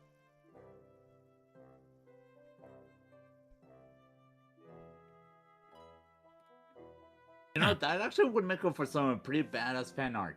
Mm-hmm. Yeah. It's not art I'm going to commission because I don't have that kind of cash. Yeah. Like, they really get it done like the right way is an arm and a leg. Mm-hmm. But the clock itself has these huge hands that are always about to strike 12. They are locked in that position with chains from Gaia and doves from Ciel. Yggdrasil is a focal point in every world and reality, and connects all of them. It is also a material point to access the Sea of Souls. One of the functions of Yggdrasil is directing passing spirits back into the flow. Though supposedly, it's unlikely that's the case, since the very structure of existence is able to do that by itself. No one knows who created it, but neither the Shahads or the Barrels have ever claimed credit.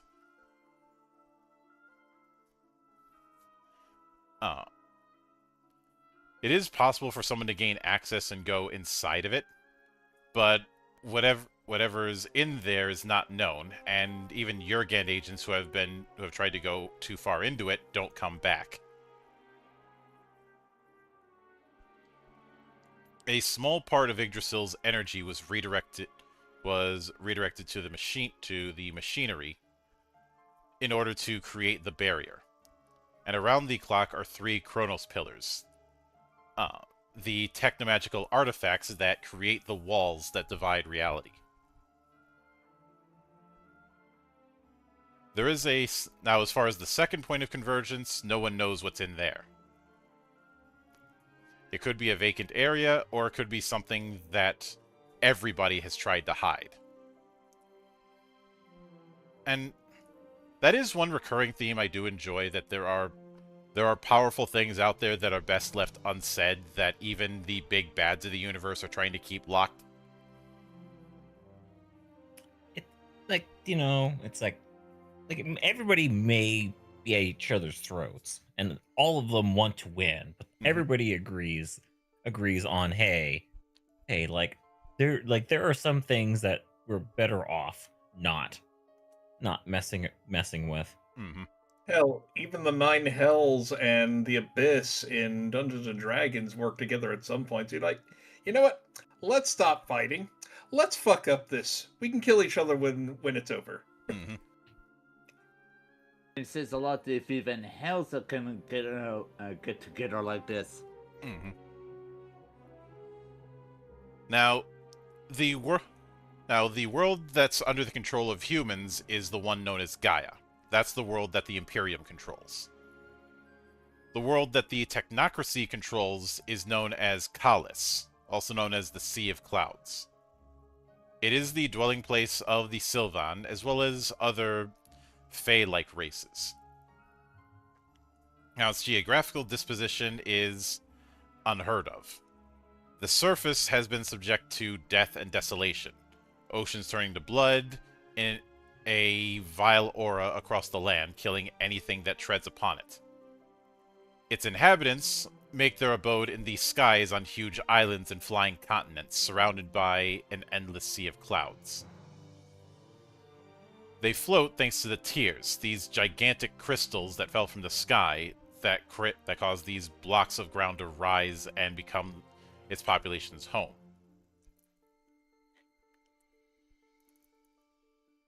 The inhabitants of it believe themselves to be the only surviving race of Gaia and use zeppelins and flying creatures as communication and transport. It is a place that is filled with magic and has a wide variety of supernatural beings. Most of the islands and continents have already been discovered, but there is still a whole lot of places to discover in its frontiers. And this idea of a bunch of floating islands, that can describe so many different console RPG style campaigns that I've seen over the years. Mm-hmm. The surface world is completely screwed. We are now living up in the clouds. Some elements of Mega Man Legends instantly come to mind, as well as games like the Grand Stream Saga and plenty of others. Tears of the Kingdom. Skyward Sword. Yeah.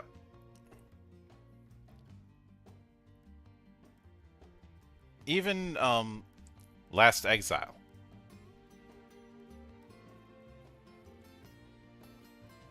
Mm-hmm. Yeah. But the other world that's referred to as Hell is Lunaris. This is the home of the Duxarist, and they're not the only ones there. It is not known, just that its structure is similar to Gaia, but is colder and has shorter days. So until I hear otherwise, I'm assuming that Lunaris is a world of constant night covered in Fimbulwinter. Yeah, probably. All right, cool. So think Vancouver, except winter is always happening.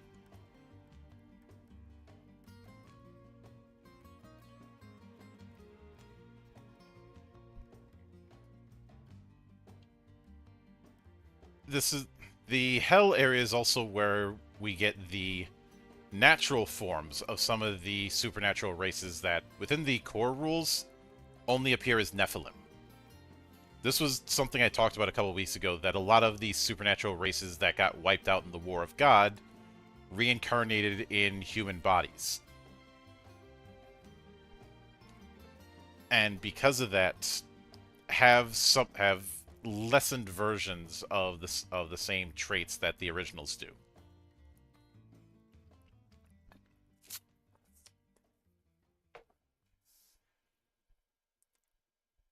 But the first one is the Giant,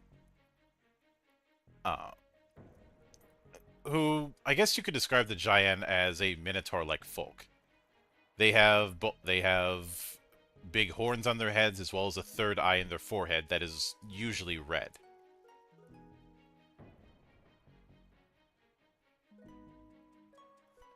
They are infamously straightforward, tend to be in nomadic tribes,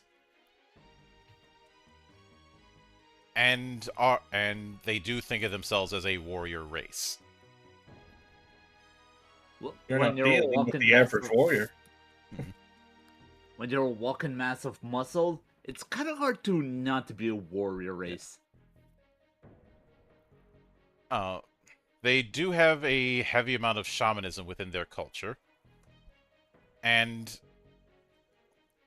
because and their third eye gives them the ability to see spiritual beings.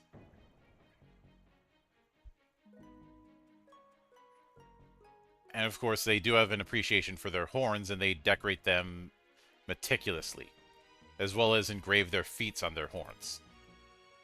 So naturally, breaking someone's horn is a serious offense in that culture.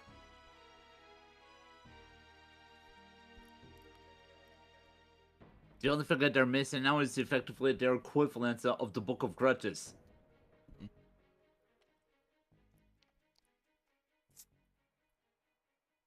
But they tend to be bigger than most.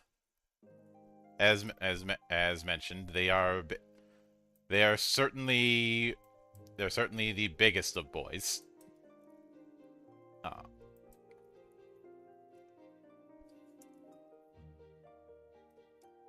In fact, let me see. Mechanically, they have +2 to size, and they can't reduce it through uncommon size.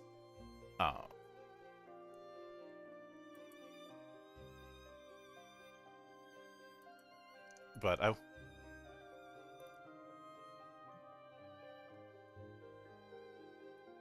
what I want to see is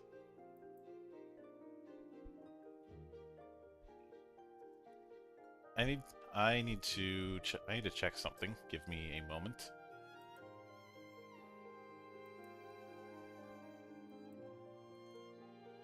Some of what I'm about to check, we're going to be visiting when we tackle the way character mechanics actually work.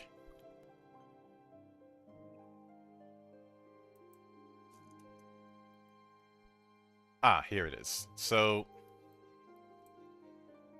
there is a size stat in the TTRPG, which is usually the culmination of your strength and constitution scores. So a character who has a 7 and an 8 has a size of 15, which has a height ranging from 5'4" to 6'6". If we were to take that same size rating and apply the Jaeon, who increased that by 2, then it's 17, so ranging from 5'8" to 6'10". Jeez. So basically, they'd have company over there, Mildred. Mm-hmm.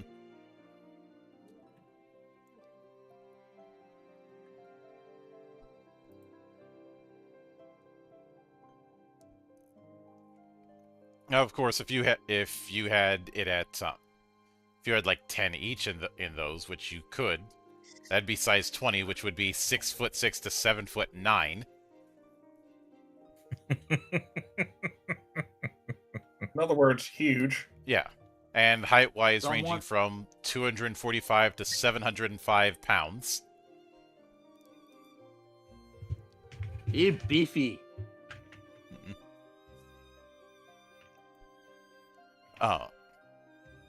In addition to that, they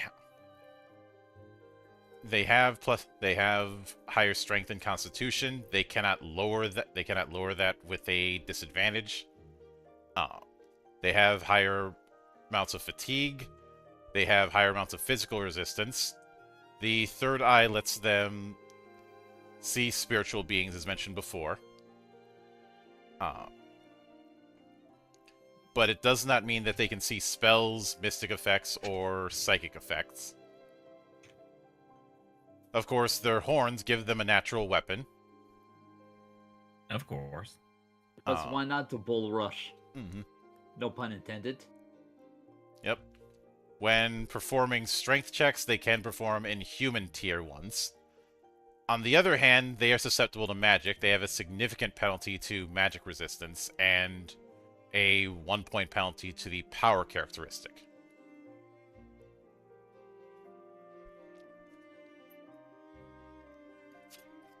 Now, the Dunjani is mysterious, even by the levels of, say, the Duke Tsarist. They tend to have full-on white skin. Their blood vessels form blue lines around it. Um, they're either bald or they only have black hair.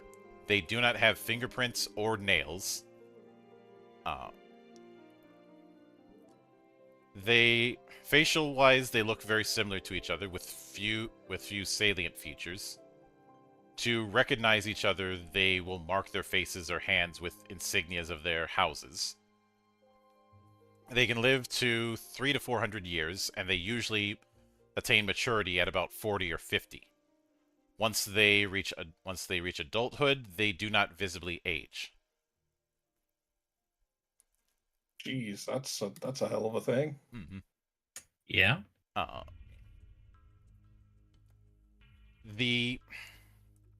Before they're even born, their mothers are able to feel the name of the child that they are bearing, and a ceremony is performed that will give them their marks that they'll have for the rest of their lives.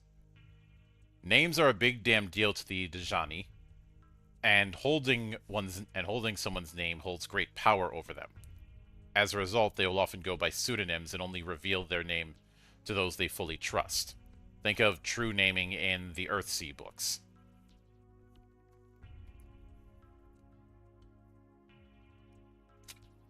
But they tend to be fairly detached. They don't get emotionally involved as much. They are very scrupulous and like to study other cultures. And they also have a very hierarchical structure, almost a caste system with no mobility. And they put a lot of emphasis on ritualism. In a roundabout way, they could be considered adjacent to vampires without doing the whole blood-sucking thing. Because they are difficult to detect even by magical means. They can have people forget that they even knew them or even saw them. They can also steal people's identities and make them their own. Usually by taking their face off and placing it on their own face. After a few minutes, their facial features will have adjusted to the new form, and their voice will also adjust. But it's like a German fairy tale. Kind of reminds me of Face Off. Yep. However, they cannot change genders in doing this, and they cannot gain or lose more than 4 inches or 20 pounds. They can hold that form as long as they want, or unless the face skin is sufficiently injured, or if someone says the true name of that person.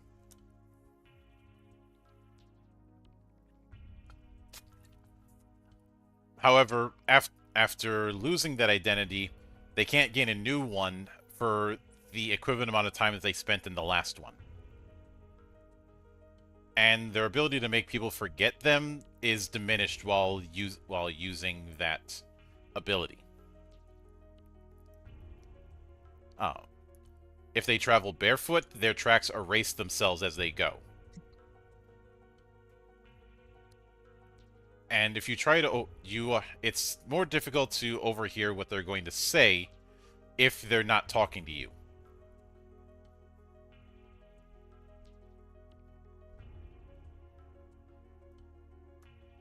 Yeah. On the other hand, they have a bit of a passive nature, which can have its own disadvantages, even with how observant they are.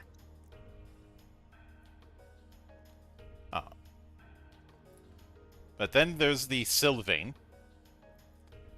These are referred to also as elves, and as I said before, they're more akin to the light elves you would see in Norse myth rather than, say, D&D elves, especially given some of their abilities.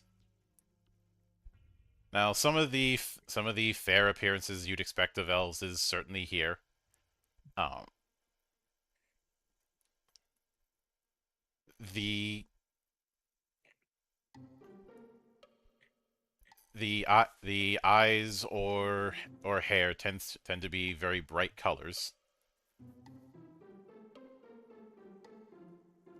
and their lifespan is about 10 times that of humans. A 150-year-old elf is still a teenager in human terms. I could make a joke about Freeren's temper tantrums.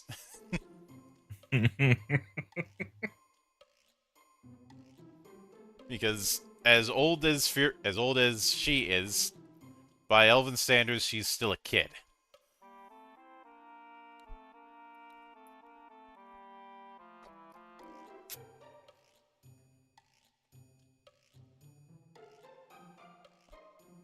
But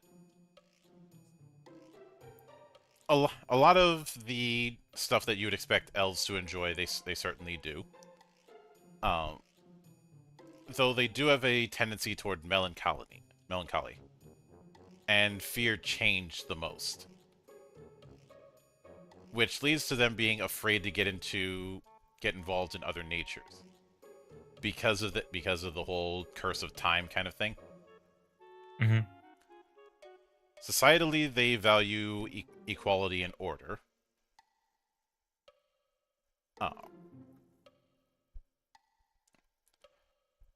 and all of them have some ability for magic, but there are rare ones who don't. They are referred to as dark elves and treated as pariahs, as if they were born with incomplete souls. But because of that, they tend to have very strong resistance to magic and psionics. They have immunity to sickness as well as poison. Well, natural poison. Poison created by magic or supernatural means, they're just as susceptible.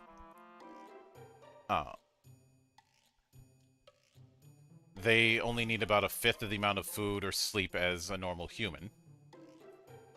They tend to have a stronger sense of regeneration, can sense light and dark. They have a inclination towards the light, which makes them more resistant to light-based attacks, but also means they can't take the compatibility with dark setup.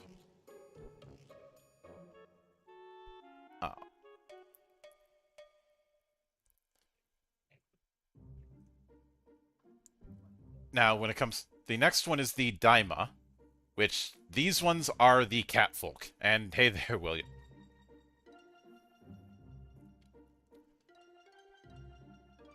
They have some similarities to the Sylvain, but they are far more cat-like. So you want your cat boys or cat girls? Here you go. Writing it down. Yep. They tend to be high-spirited and cheerful, having a more optimistic outlook. They are always very active and are ones who can't remain idle for too long, except when they sleep, which they love to do. Who doesn't love to sleep? And if they do so, they'll probably be on their desk.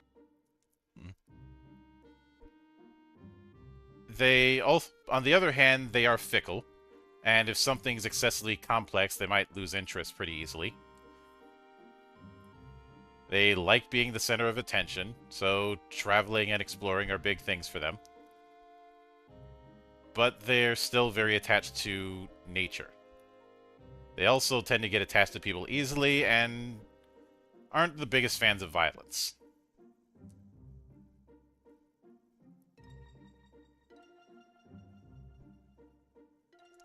And while they can't talk with plants, they can sense the feelings of nature, such as fear or calm.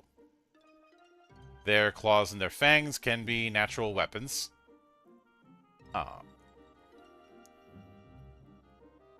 They are always somewhat smaller than normal.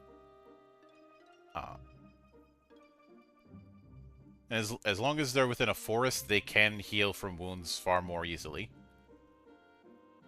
And since they are catfolk, they do have some resistance to fall damage. Of course. Uh, Also, any harmful effect of a natural origin, they have some immunity to. This includes any kind of venom derived from animals or plants, as well as any non-mystical disease. And much like the Sylvain, every one of them has magic.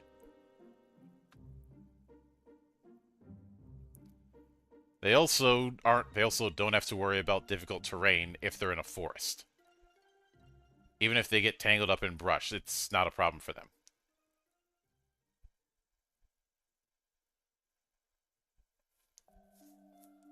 But then there's the Ebudan, who... The Ebudan could kind of be considered angel-like folk. Usually they're wings that allow them to fly around their backs, but sometimes it can be on their heads, on their arms, or on their hips. Their bodies tend to have these tattoos known as the Marduk, which this particular tattoo allows them to see the future.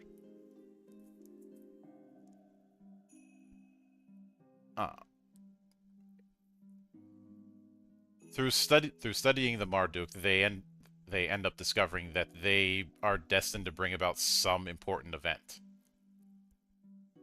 This destiny is referred to as Suaman, and until they fulfill it, they're obsessed with it.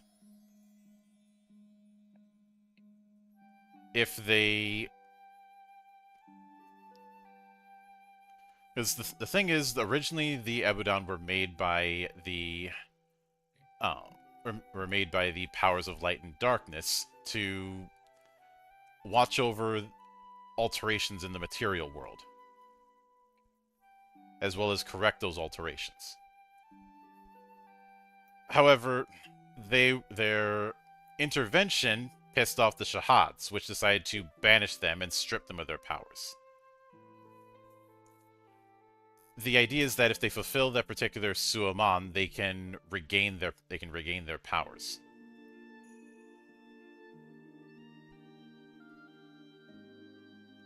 But they are small, though they do have long lives.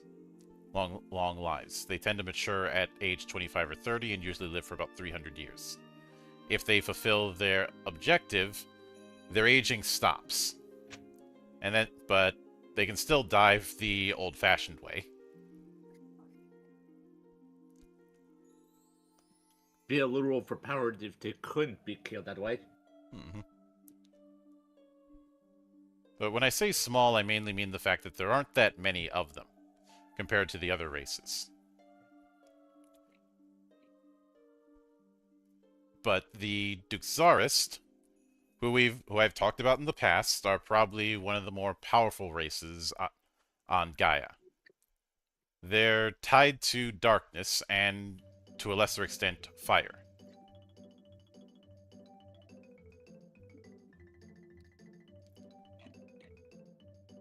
They tend to live very long, between 500 and 1,000 years, but they age at the same rate as humans until they reach about 15 or 18 years.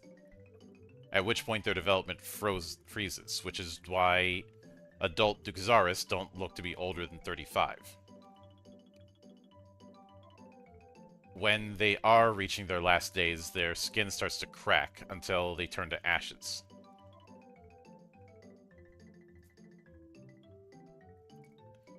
They are tough beings, but they are a smaller race population-wise because childbirth with Duxaris is a 1 in 10 chance of dying. No.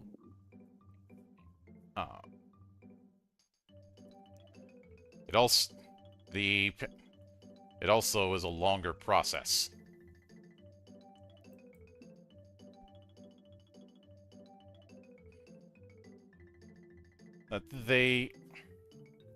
There's a certain complex contradiction about them. I guess the best way to put it is that they're a race of extremes. They value strength and knowledge, but they despise gratuitous violence. They're attracted to competition and for challenges, and only show consideration to individuals who have proven themselves. The rest don't exist for them. They also have a strong capacity for both love and hate. They never forget an offense, but they will throw their own lives for someone they care about. They're individualistic, but have a strong sense of team based on racial pride, placing a lot of emphasis on family and family ties, but act independently.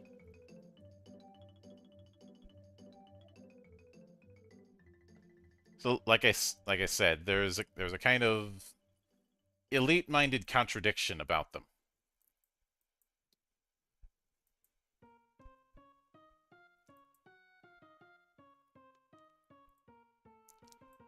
Which some may say that they're a walking contradiction. I don't think it's the case. I think it's just they are complex.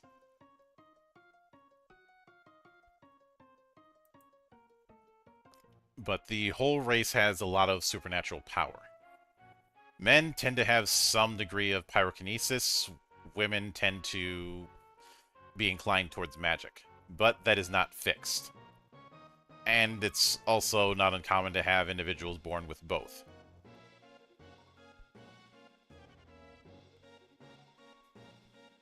However, a lot of their technology is based around using wood, especially Gestalt wood, because they are vulnerable to metal.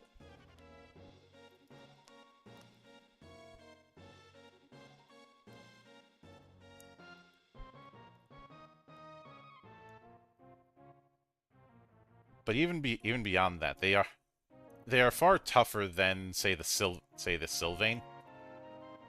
Uh,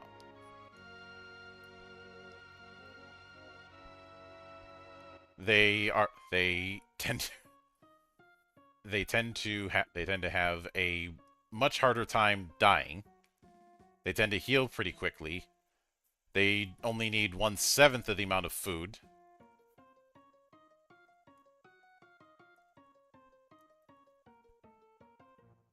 But when I say that they're vulnerable to metal, it's not that it's poison. It's that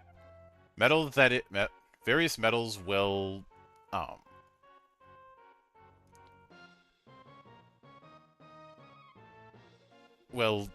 make them disappear. Ooh. Like just straight dead, no past go. Yeah, they Or- vanish completely, leaving their clothes and belongings to fall to the ground. Damn. So basically, that everyday knife that we carry could kill them. Yeah, they can resist it, but it's harder to resist. But the more pure iron it is, the harder it is to resist. If they can't resist it, they die.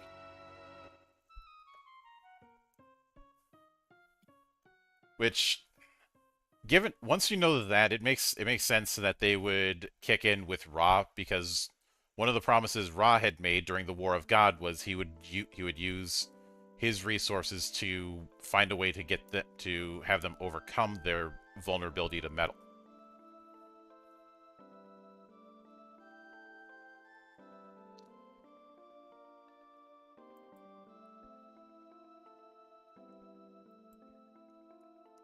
Which, yeah, if the touch of metal can be that deadly to them, I think it would make sense that they would be tempted to work with somebody who's trying to destroy everything.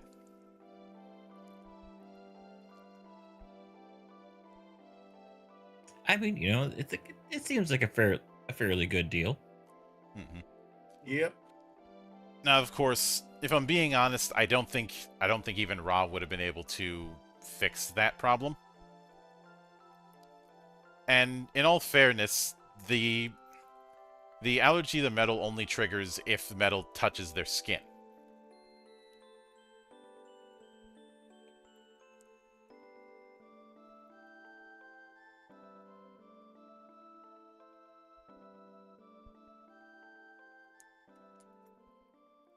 But given the fact that essentially hell is these effectively other worlds that all think that they are what's left of Gaia, and the races involved with them, what do you think of what you've seen from that part of it? That hell is us. But on the, but on the real, definitely, I definitely like how deep this lore goes. Mm-hmm. And there were actually a few other races that were included in those who walked among us.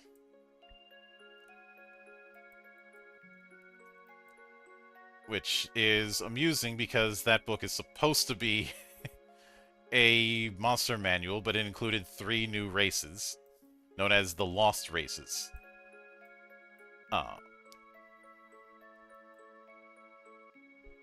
The Deva, which they are a long-lived race, usually reaching about 200 years old, though they do appear ageless,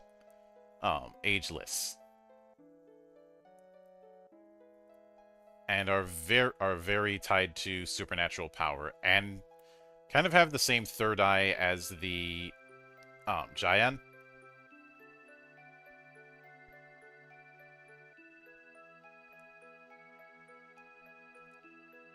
And I guess you could consider them a relative of Giant because they don't have the horns, but they have the third eye, and they're also taller than normal humans, even if they're not as strong.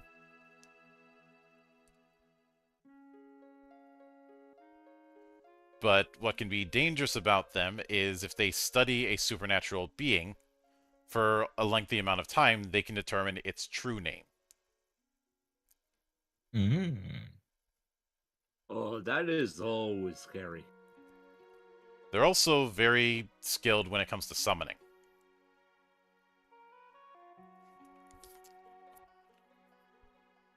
But the Vitala, who are also called the Children of the Night, these are the ones that are the closest to vampires. They are stronger at night.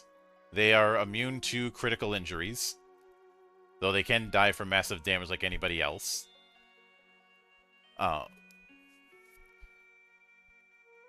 And before you ask, no, a shot to the head or the heart won't instantly kill them.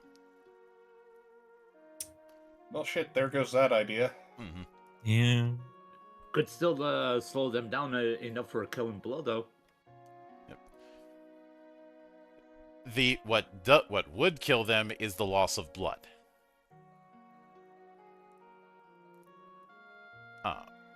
They can so basically use... just. So basically, to kill them, we just need to pretty much create any blood builder from any Souls game. They can create ultrasounds through their own voice that can influence natural animals.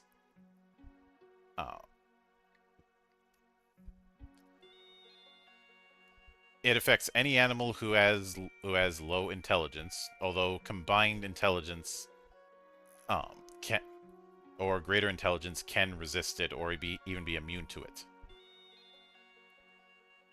When they use it, it looks like they're muttering something to themselves.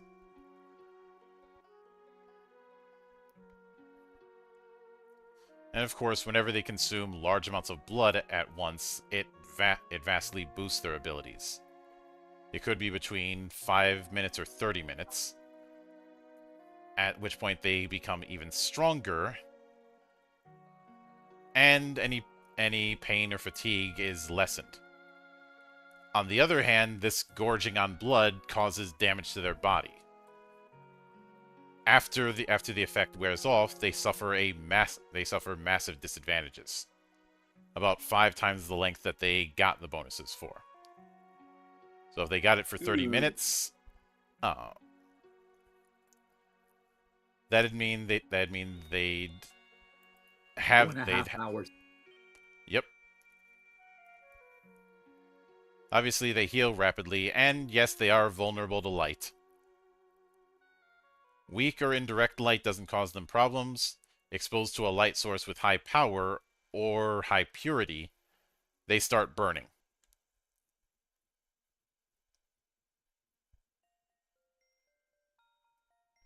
So purity. So like, actually, I have no idea what that would mean. Very strong light magic could probably cause the same effect as them being exposed to sunlight. Okay. Or pretty much some very intense UV rays. Mm-hmm. And of course, there was also the Tuan Dalar, also known as those who stayed behind. Their origins are in the Age of Chaos.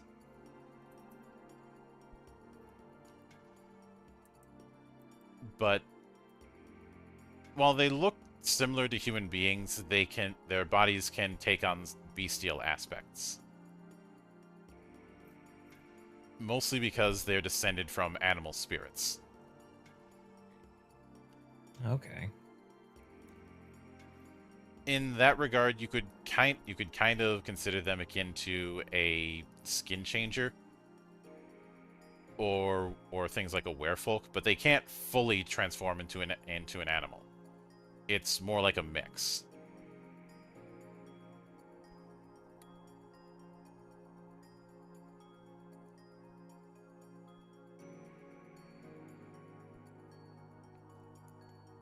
And of course, the transformation can't be permanent. It's always temporary. And whenever they do transform, they are far more instinctual.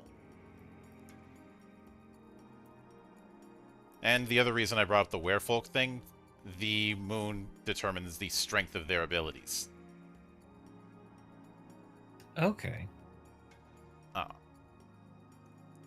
It doesn't mean that they're generally stronger under moonlight. It just means the more full the moon is, the more powerful the effects of their transformation become.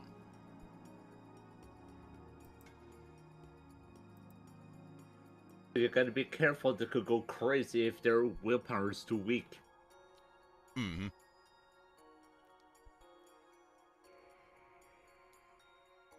Pretty much. Now, when it comes to light and darkness, I do want to make clear. The beings that are the embodiment of that, especially Ciel and Gaia, they're not good and evil.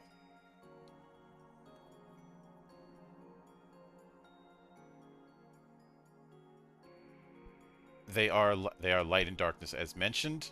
Sometimes they are worshipped as the dragon gods, and they barely intervene with the normal world.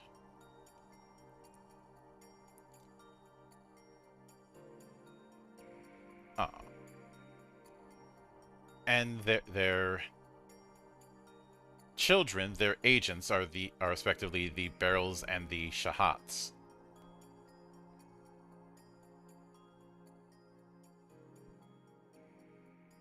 With the Beryls, most of them, except for Uriel, are female, and is the opposite with the Shahats.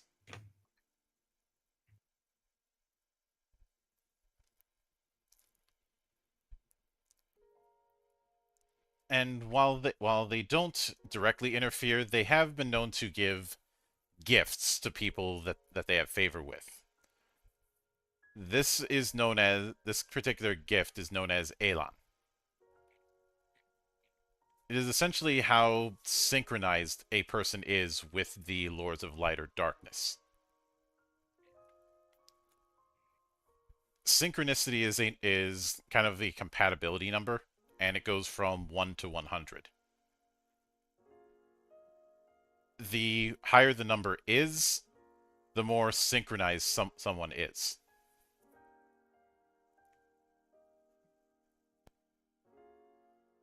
Okay. And the more synchronized they are with one of them, the harder it is going to be to synchronize with others. There's no limit to how many people can have 49 Elan or less. But as you get higher up in the tier, the amount of people synchronized at that level is smaller. And of course, at 100, there's only one person who's that level of synchronized.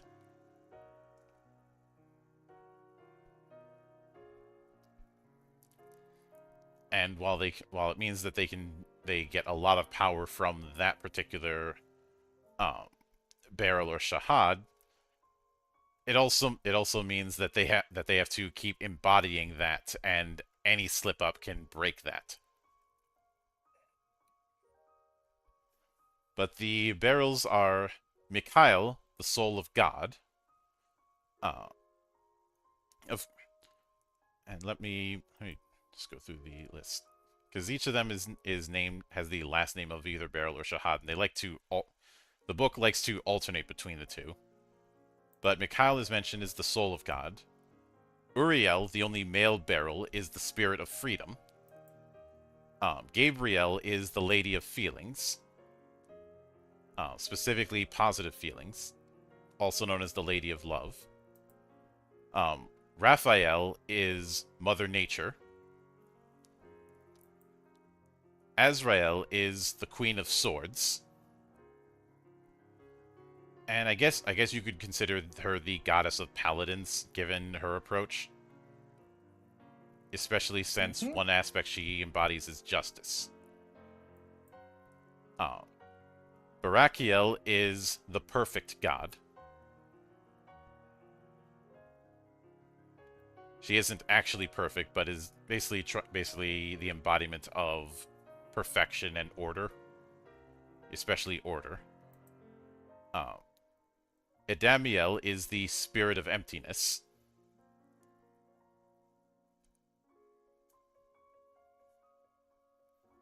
And when it comes to the shahads, you have Zemiel, the end of days, the shadow of existence. Jeddah, the puppet master. And Darkstalkers fans are probably groaning at a puppet master being named Jeddah.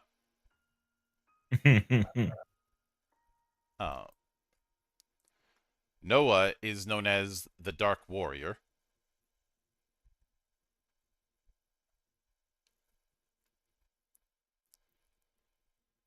And has more of a might makes right, the strong will survive kind of attitude. Erebus is the shadow of dreams. Not to be confused with 40k Erebus. Fuck that guy.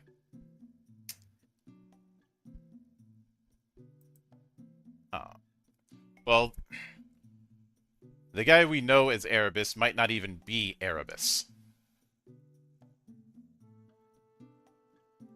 Fuck them all the same. Yep. Then there's Abaddon, the primeval evil.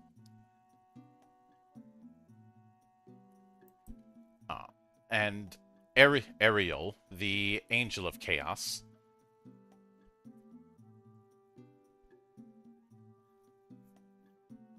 Who seems to be a representation of anarchy. And Mesigius, the lament of darkness. Who is also known as the Lady of Vengeance.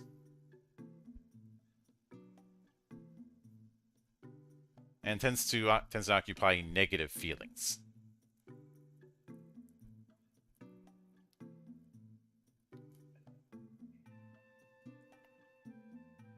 The thing is that if you do things that that a certain barrel or shahad likes, you can gain more elan. You get more elan, you can get more gifts from them. Some of those gifts have a certain elan requirement as well as a cost.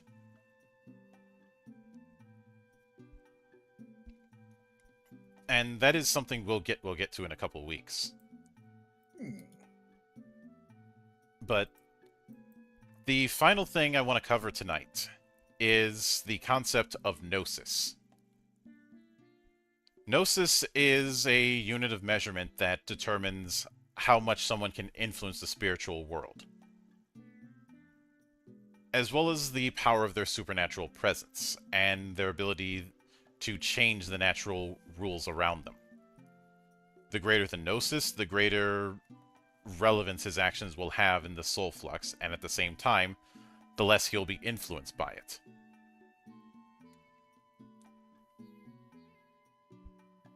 This has little to do with the abilities, and it's perfectly possible to have like a first level character that has gnosis is great to affect reality.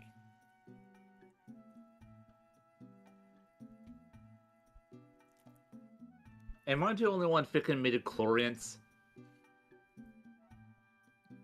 No, Eh? this is not midichlorians. This is more akin to the footprint on fate that someone has. So in that regard, it would have more in common with the way causality is treated in the Berserk universe. Okay.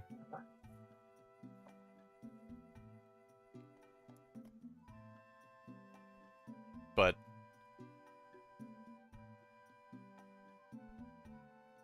when it comes to now, the range of gnosis goes all the way up to 50. Most player characters are going to be assumed to only have a gnosis between 0 and 10. But this is also a way to give an in-universe reason for why there's suddenly these problems that show up when the heroes are in town. Like, you visit a town and the volcano that had been inactive for decades starts erupting. Mm-hmm. We all know what they say about karma. Mm-hmm. So, Gnosis 0 is what natural beings have. People who don't have any tie to magic. Sometimes a mystical being can have a Gnosis score of 5.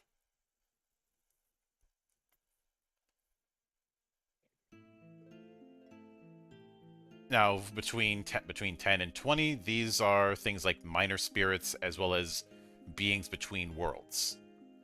A being between world is a catch-all for a lot of the supernatural beings you might encounter.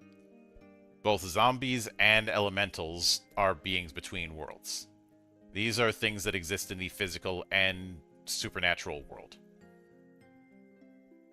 And to further the Berserk thing, remember what was said about how the Dragon Slayer is something that exists in both worlds because of how many apostles have been killed by it.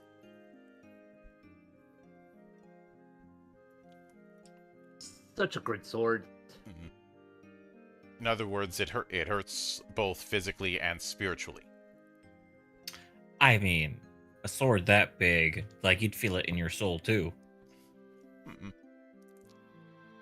But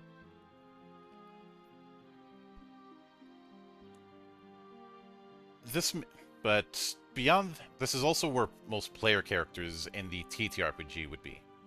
Usually 10 to 10, 20 if they have some degree of greater power. But a Gnosis of 25, these are the more powerful spirits and beings between worlds. You know, greater elementals, great specters, that sort of thing. Mm-hmm. Gnosis 30 is the most remarkable beings. They're still linked to the soul flux, but they can influence it and affect some of its elements. Think power angels and demons, ancient dragons, or unique supernatural beings are a few examples of this.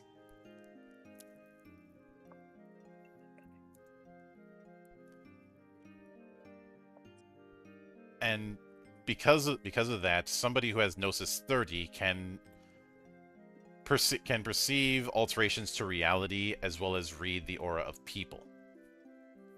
Basically, they can see the state of mind of someone and discern if supernatural abilities have been used. Almost making them a natural telepath, even if they don't have psychic power.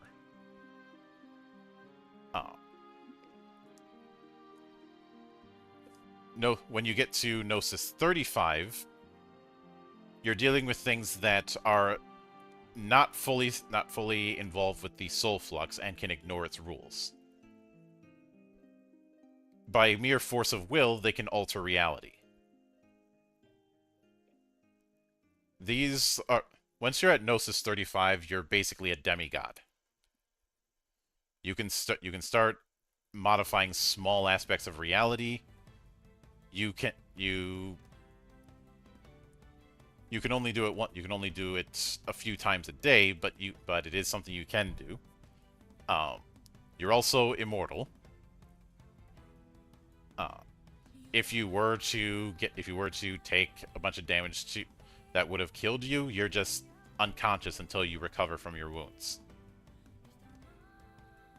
The only thing that can kill you is something with higher Gnosis than you. Highlander. For some reason, I'm reminded of Highlander. Well, Yep. I have to correct that. In order to kill you, it has to be done by somebody who has some degree of Gnosis. Either at your obviously higher ones can still kill you. Some lower ones can, but as you get higher up, the floor for what could do it is higher. Pretty much, it's like the bigger deal you are, the more it takes to take you out, or the more, the larger the edge case has to be. Yeah. In addition, just your mere presence modifies your surroundings, making it closer to your nature. So a greater dark elemental could turn their environment darker and more somber. Not something that they're consciously doing, it's just they have so much spiritual power that it's influencing the world around them.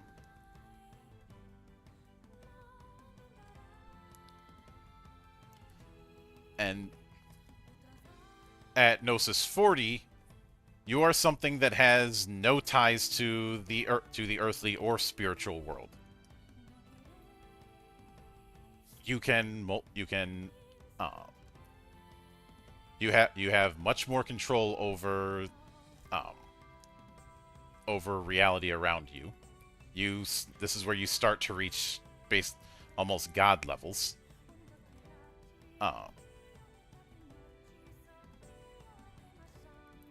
This allows you can influence your surroundings as well as the course of events so that they're in your favor.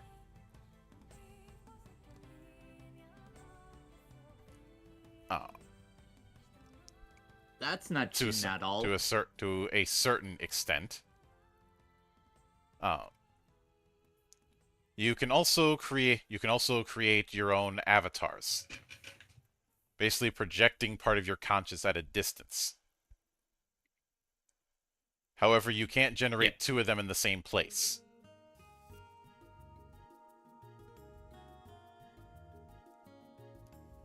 Pretty much all of this stuff is for NPCs and not for player characters. Unless someone wants to. There's nothing saying you can't. Fair enough. But this whole thing is in the GM section of the core book for a reason. Yeah. Basically saying, you do this kind of thing, you're going to have some broken-ass characters, so at your own risk.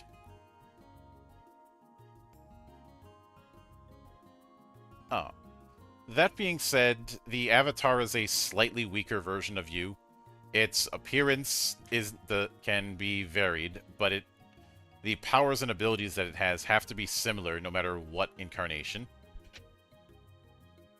If the avatar is destroyed by something with higher gnosis, you cannot manifest that avatar again.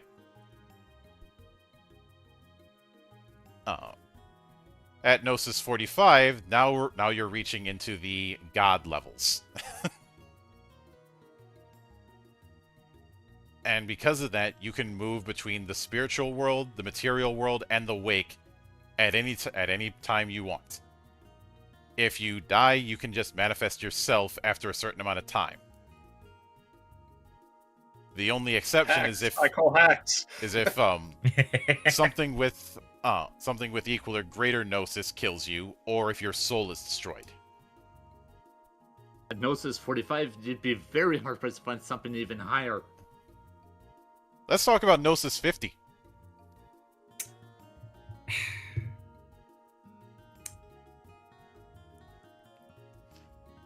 Here comes that higher stuff. You set yourself up for this, Hydra. Indeed, I did. Gnosis 50 is akin to greater gods. Near omnipotent individuals. The people whose slightest thoughts can create changes in reality that surrounds them. At this point, they can do whatever they feel like doing. They can even... You are on the same level as the Barrels and the Shahads, and can grant Elan to people who follow you. In other words, you're the walking embodiment of, fuck you, I'm the one who makes the rules.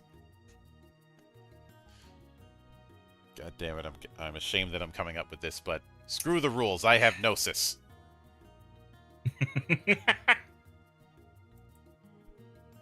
Oh, yeah, I'm with you on that one, Mildra. I would say that I'm sorry, but I'm not. I was about to say, you're not sorry. Don't lie to No, yourself. you're not. And there's no point to that. Mm-hmm. If it were me, I totally would say, I'm not sorry at all. Yep. But... And that more or less covers the parts of the hidden aspects of the world that I wanted to cover. So, with all of that in mind, what do you guys think of this peculiar supernatural aspect, as well as just the hidden aspects of the world? Hacks. I call hacks. Honestly, it's almost as if they recognize just how stupidly overpowered just about any product in any console RPGs can become, and just say, have at it. Here's the rules. We don't intend you to get this, like the party to get this far, but hey, these are the rules. You know, just don't be surprised when the campaign falls apart. I enjoyed so much the contrast of so many designers going, oh, I don't know about that. It might make the players too powerful. It might unbalance the thing. And then here's Anima going, here's Gnosis. Make your characters gods, you fucking nerd. Heaven forbid, to considering that in my current playthrough of Digimon Stories at Time Strangers, I'm abusing it and expect to go ahead and overlevel myself. There, back during my Anima campaign I was in, I think we were just starting to get into it, but I'm pretty sure everybody was just using Ki to help flush out their builds. Builds are like, oh, hey, we want to not have to worry about food anymore. But Yeah. But that is a next episode conversation. Yeah. The point is that I've seen people talk at length about how unbalanced and how busted this game is. And the more that I have studied Anima, especially through this series, the more I come to realize that argument of bustedness is clearly coming from people who are obsessed with the idea of with this particular restrictive idea of balance. Now, I'm not going to go full John Wick and claim that balance is not necessary for an RPG. I'm not that stupid. Mm-hmm. However, I think in the process of trying to create balanced experiences, a lot of designers have forgotten that the over-the-top parts are what are the most memorable.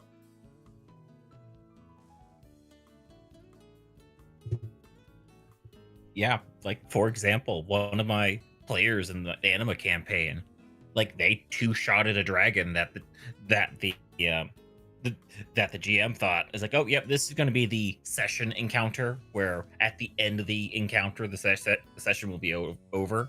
Meanwhile, a couple of really good dice rolls later, it's like, oh, the dragon is dead. What am I supposed to do now? Well, this may sound contradictory considering that my name is, well, Balanced Hydra, but sometimes, fuck balance. Exactly. At the end of the day, it's like people play games to have fun. And it's up to everybody at the table to convey what they feel like what is fun.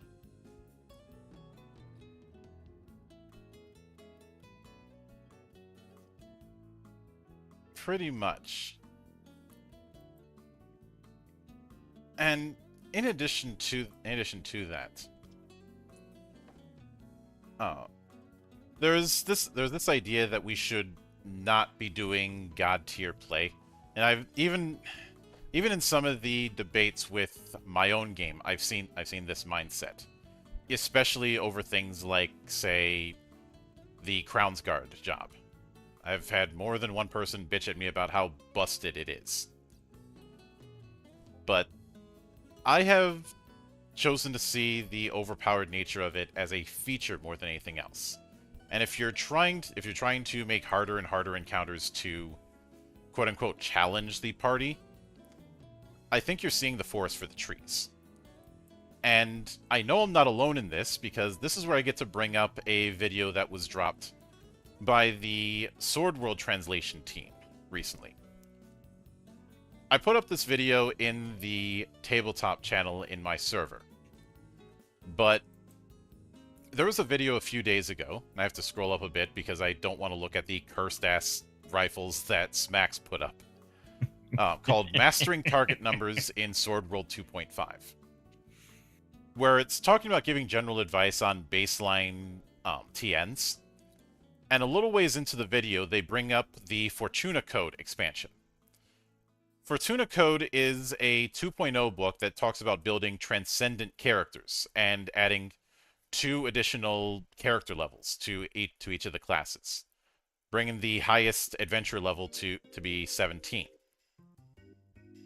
One of the things that is discouraged in that is bumping up TN numbers for the sake of higher level, because you may end up with a situation where characters don't feel like superheroes, or feel like somebody who has transcended the bounds of humanity. I see a lot of debates in some of the circles with 4th edition. Not 4th edition, 5th edition. 4th edition didn't have that problem. It had the whole epic rules, so that was already built in.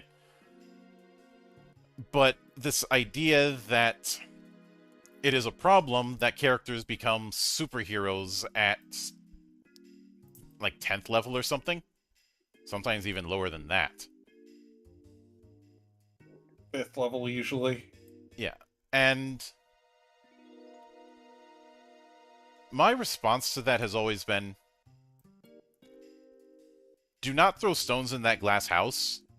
I have seen the builds that you make in Dark Souls. I have seen the crazy-ass builds you make with Gaia. And I've seen the kinds of overpowered characters that you enjoy in anime and comics. Because much like Santa, I know when you're sleeping, and I know when you're awake, and I know when you've been bad and when you've been good. And I'm just gonna hide my library notes here. And... The point is, I'm not even going. when it I'm comes not even going to to bother hiding. when it comes to that critique of, oh, we're making characters into superheroes, I'm like, what the fuck do you think you're playing? If you want you're playing a game, and you're playing effectively a power fantasy. And even I know some people will bring up how somebody like Guts is not on that same superhero level. I'm like, bull and shit.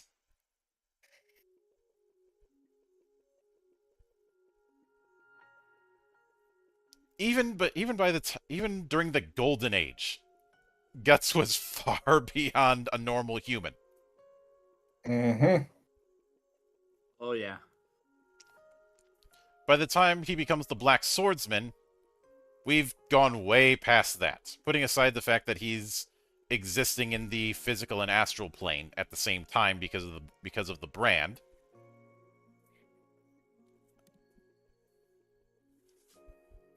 He, like, whenever Guts ends up going into a fight with just normal humans, it is completely one-sided. And I mean, given the sheer amount of demons it puts up on the regular, just a simple flick on the head and some poor sap will be sent flying. mm-hmm. And this applies just as much to certain protagonists in Warhammer novels, even human ones. Like, a few books into the Gotrek and Felix books, and you could barely say Felix is just a regular Joe kind of fighter. Is he as powerful as Gotrek? No. But I like the analogy that Pancreas No Work made. Gotrek Gurnison is akin to Goku. Felix is akin to Krillin. Like, I'm not going to get myself killed by fighting the angry dwarf with the big ass axe. I'm going to go after the squishier looking human. And why is there a sword pointing out of my chest? Why can't I feel my everything? It's like, I don't remember getting this piercing before. Yeah. And there is some implication that even he's not exactly human anymore by the time we got to the end times. And of course, with Gotrek, even putting aside the powers of the strength of a dwarf being being higher than humans, even other dwarves have issues around him. And granted, some of that is because he is kind of a dick, but there's also the fact that kinda. A dwarf being a dick? Never would have thought that. Well, even other dwarves have told him to tone that shit down. Listen to me, you poor-proportioned dendrophiles. If you try anything with the bitch boy over here, I'm gonna take your... And I'm just going to stop the dwarven rant. But one, let's get drunk, then we could say it properly. Yeah. But I also think that anybody who prefers playing spellcasters in something like D&D has lost any right to bitch at me about balance. What are you talking about? It's like spellcasters are perfectly balanced. What are you saying? Hey, I want to throw things at you. Come on, even a cantrip can, even a cantrip in the hands of a very a competent player can go and completely throw off an entire campaign. That's nothing overpowered about that. Come on, Not it's at just as all. powerful as John Swordman with his sword. I have had way too I'm many looking people at you, insist that's the case, and then act surprised when all of a sudden they're in a chicken wing. Fuck you, Eldritch Blast.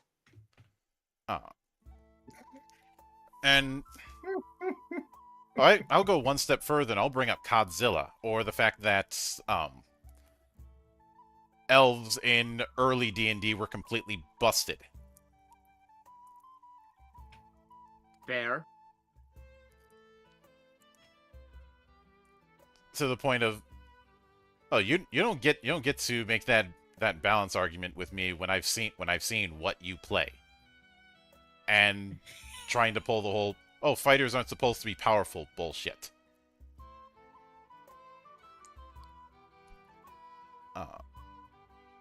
And William says, down with the caster mafia. Let the melee folk be competent. Well, you're certainly not having the caster dominance problem in my game. Well, to have melee dominance, that would require we even make even rangers competent. I kind of did that. You don't have Yeah, a ranger, but you do. But you do have ways to make that competent, so that fantasy can be fulfilled. So if someone wants to do the Legolas build, they have the option to do that. And I will remind them that still only counts as one. Still one above 0. Mm-hmm. And William, let me be clear on something. The caster mafia, as you called it, has been a problem since day one. Mm-hmm. This is not. I know some people who do the edition wars will try and claim that this is a recent problem, a post 3E problem. No. I have gotten reports from playtesters as early as AD&D first about casters who are throwing up a storm anytime the martial characters got something interesting. Even something like weapons and tactics in AD&D second got them bitching. And you guys know me, I have never found a grudge I didn't love holding. And I have held that kind of shit over their heads when they tried to switch up on me.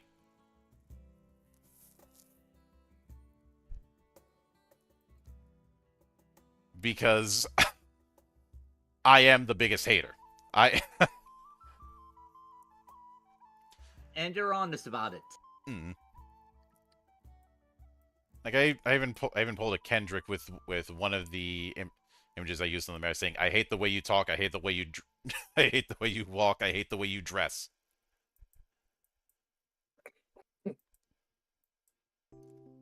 But like, and a lot of my hatred for the caster mafia mindset, it is because of years and years and years, basically about 2/3 of my life, having to hear that crowd bitch up a storm anytime you do anything interesting with martial characters. Even in other games. Even in other systems, I've seen them bitch. Like, what? Legends of the Five Rings had a really good system with their stances. And then spellcasters could still do their thing. Yeah. Both the stances... I do kind of miss the kata from third. I never played third. But the monks had their own thing that they could do. And all of these schools were very distinct in terms of that. You could have two bushi from different clan schools, and they wouldn't take the same approach. Oh yeah, like one of them, like Clan Lion, it have moves involving their war fan, and then the Dragon Clan uses both their swords, not just the katana or the Wakizashi. I already forgot. Yes. I knew it started with a W. And of course, the Crane having the approach of, I'm going to only hit you once, but that hit is going to be so perfect that's all I will ever need. And it One makes shot, sense one for the kill. crane. Makes sense for the cranes as well, since they're all about dueling. The Kakita wrote the book on dueling, quite literally, and that perfection has been something that encompasses almost all aspects of their life, which puts them in a very odd position because they're neighbors with two more unkempt clans. Mm-hmm. Like, to the north, they have the dragon, who the dragon just do their own thing, and it's hard for people to figure out what they're thinking. So a lot of time they just stay in their forest and don't bug anybody, except when they do, and then they end up being dragged into major shit. What are you talking about? The Dragon Clan does nothing. Yep. And they just sit. They go. They're off in their own business, and they're like, "Oh, things are happening down there." Mm-mm. It's definitely. It's like I love I love the little connections of all the clans in L5R. It just sucks that it kind of just like they ended up killing it. Yeah, I may do a series like this on L5R just so I have an excuse to talk about the different clans. But getting back to what I was mentioned about the crane, to the south there's the crab. I will admit the crab can be assholes, but they have legitimate reasons for why they can be assholish or standoffish or just rude. Which is the best kind of assholery. Well, they're the first line of defense between the Empire and a literal hellhole. A hellhole that infects anybody that comes in contacts with it. Mm-hmm. Unless you happen to be wearing jade, and even that's not a guarantee. Like, it helps fight it off, but it's not gonna go and make you immune. Yep, you've got a week. Which, if someone ever tries again at doing a L5R video game, a survival horror game involving the Crab Clan is one I would throw all the money at. Isn't there? I thought they made one where they go through the Shadowlands. Yeah, as an action roguelike, which certainly fits.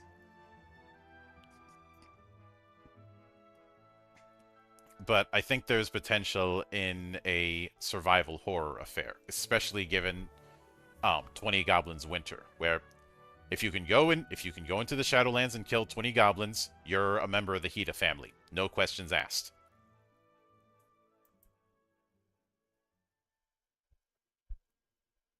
Of course, in order to do that, you actually have to come back. Easier said than done. And remember, these are Japanese-style goblins. Yes, these aren't the like 5e, like, oh, this is Boblin the Goblin, he's our pet. They will rip off your face. Yeah, and there are worse things out there. Undead, various other kinds of monsters. Oh yeah, and Oni. Oni that can literally steal your name. But like I said, doing L5R, just doing other lore settings is something I'm certainly open to exploring in the future. Especially since there are some settings that have a fascinating amount of lore that I'd like to explore, and I don't have the resources to try and do a fancier video on. And those ones I definitely like to explore. I know that if I do something like RuneQuest, we're gonna be here for months. I never looked in the RuneQuest. RuneQuest has a large, proud history, and it's one that I often have to tell people, do not approach it like you're approaching a D&D setting, because it has more in common with the Fertile Crescent than anything else. There was a video game recently, which I just haven't booted it up yet, but that's another matter. So next week we will be doing Fated Continuum again and delving into Final Fantasy XII. As I mentioned, I want to save the MMOs 11 and 14 for last. Once we get past 12, we'll go through in order, skipping 14, ending at 6, going with 16, then going into the spin-offs we think there's enough meat on the bones. So for all you tactic stands, that's when we'll do it, and that's going to be a while. Oh. And of course, the week after, when we come back for the next episode of Reflections of Gaia, we will be delving into the TTRPG's rules proper. And this is something I'm going to have to split into two, because there's no way I'm covering both the core book and the Exet trilogy in one stream. We'd be here for a whole day if we did. Yeah. We'll be focusing on the core book material, which means not only PC creation, but also NPC creation. So yeah, another game that has an NPC creation system right out of the gate.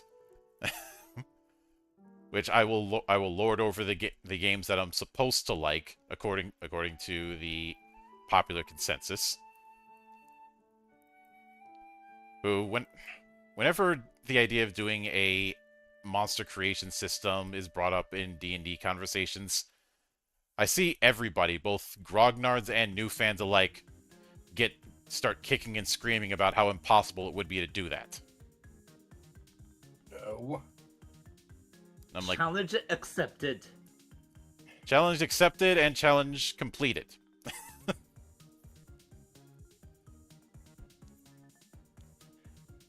But God, I do that all the time. Mm-hmm. Which is why I don't think it's arrogant whenever I tell people with D20 brain rot, you're not on my level.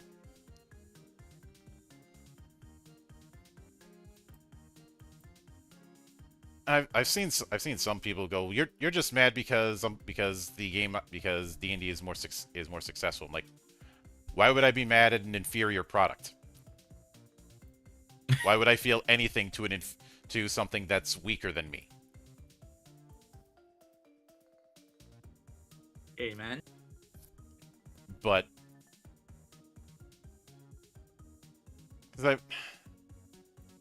even the folks that have that kind of brain rot, I've said, you're not worthy of my attention.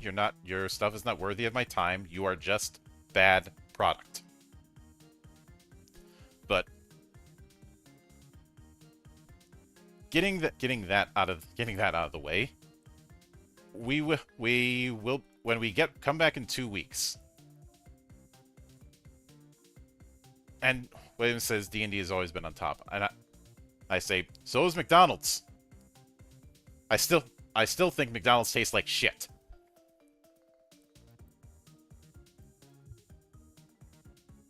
But when we come back for covering the TTRPG, the first half is going to cover the core book. The episode 2 weeks after that is going to cover what was put in the expanded material. Some of it I'm going to be skimming, especially like individual weapons, because there's not really a reason to do that. I'll also be revisiting something I technically did a video on a few years ago, and that was the changes between the original core rulebook that we did get in English and core Exet, which we didn't. But some of the changes have been fan translated by the international community.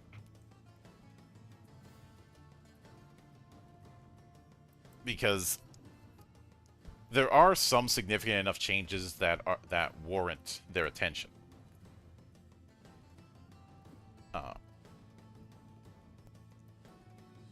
So that'll be interesting to cover, and of course, in that interim, we'll be covering FF12 next week. 2 weeks after that, we'll be covering the totality of the 13 trilogy. Because much like with 10 and 10-2, I don't see enough of a reason to separate them. So that should be a fun experience to have. Yes. But until then, on behalf of the good brothers present and not present, my name is Mildra. I am your gaming monk. Stay fucking frosty, everybody. See you on the trail. Later. Bye.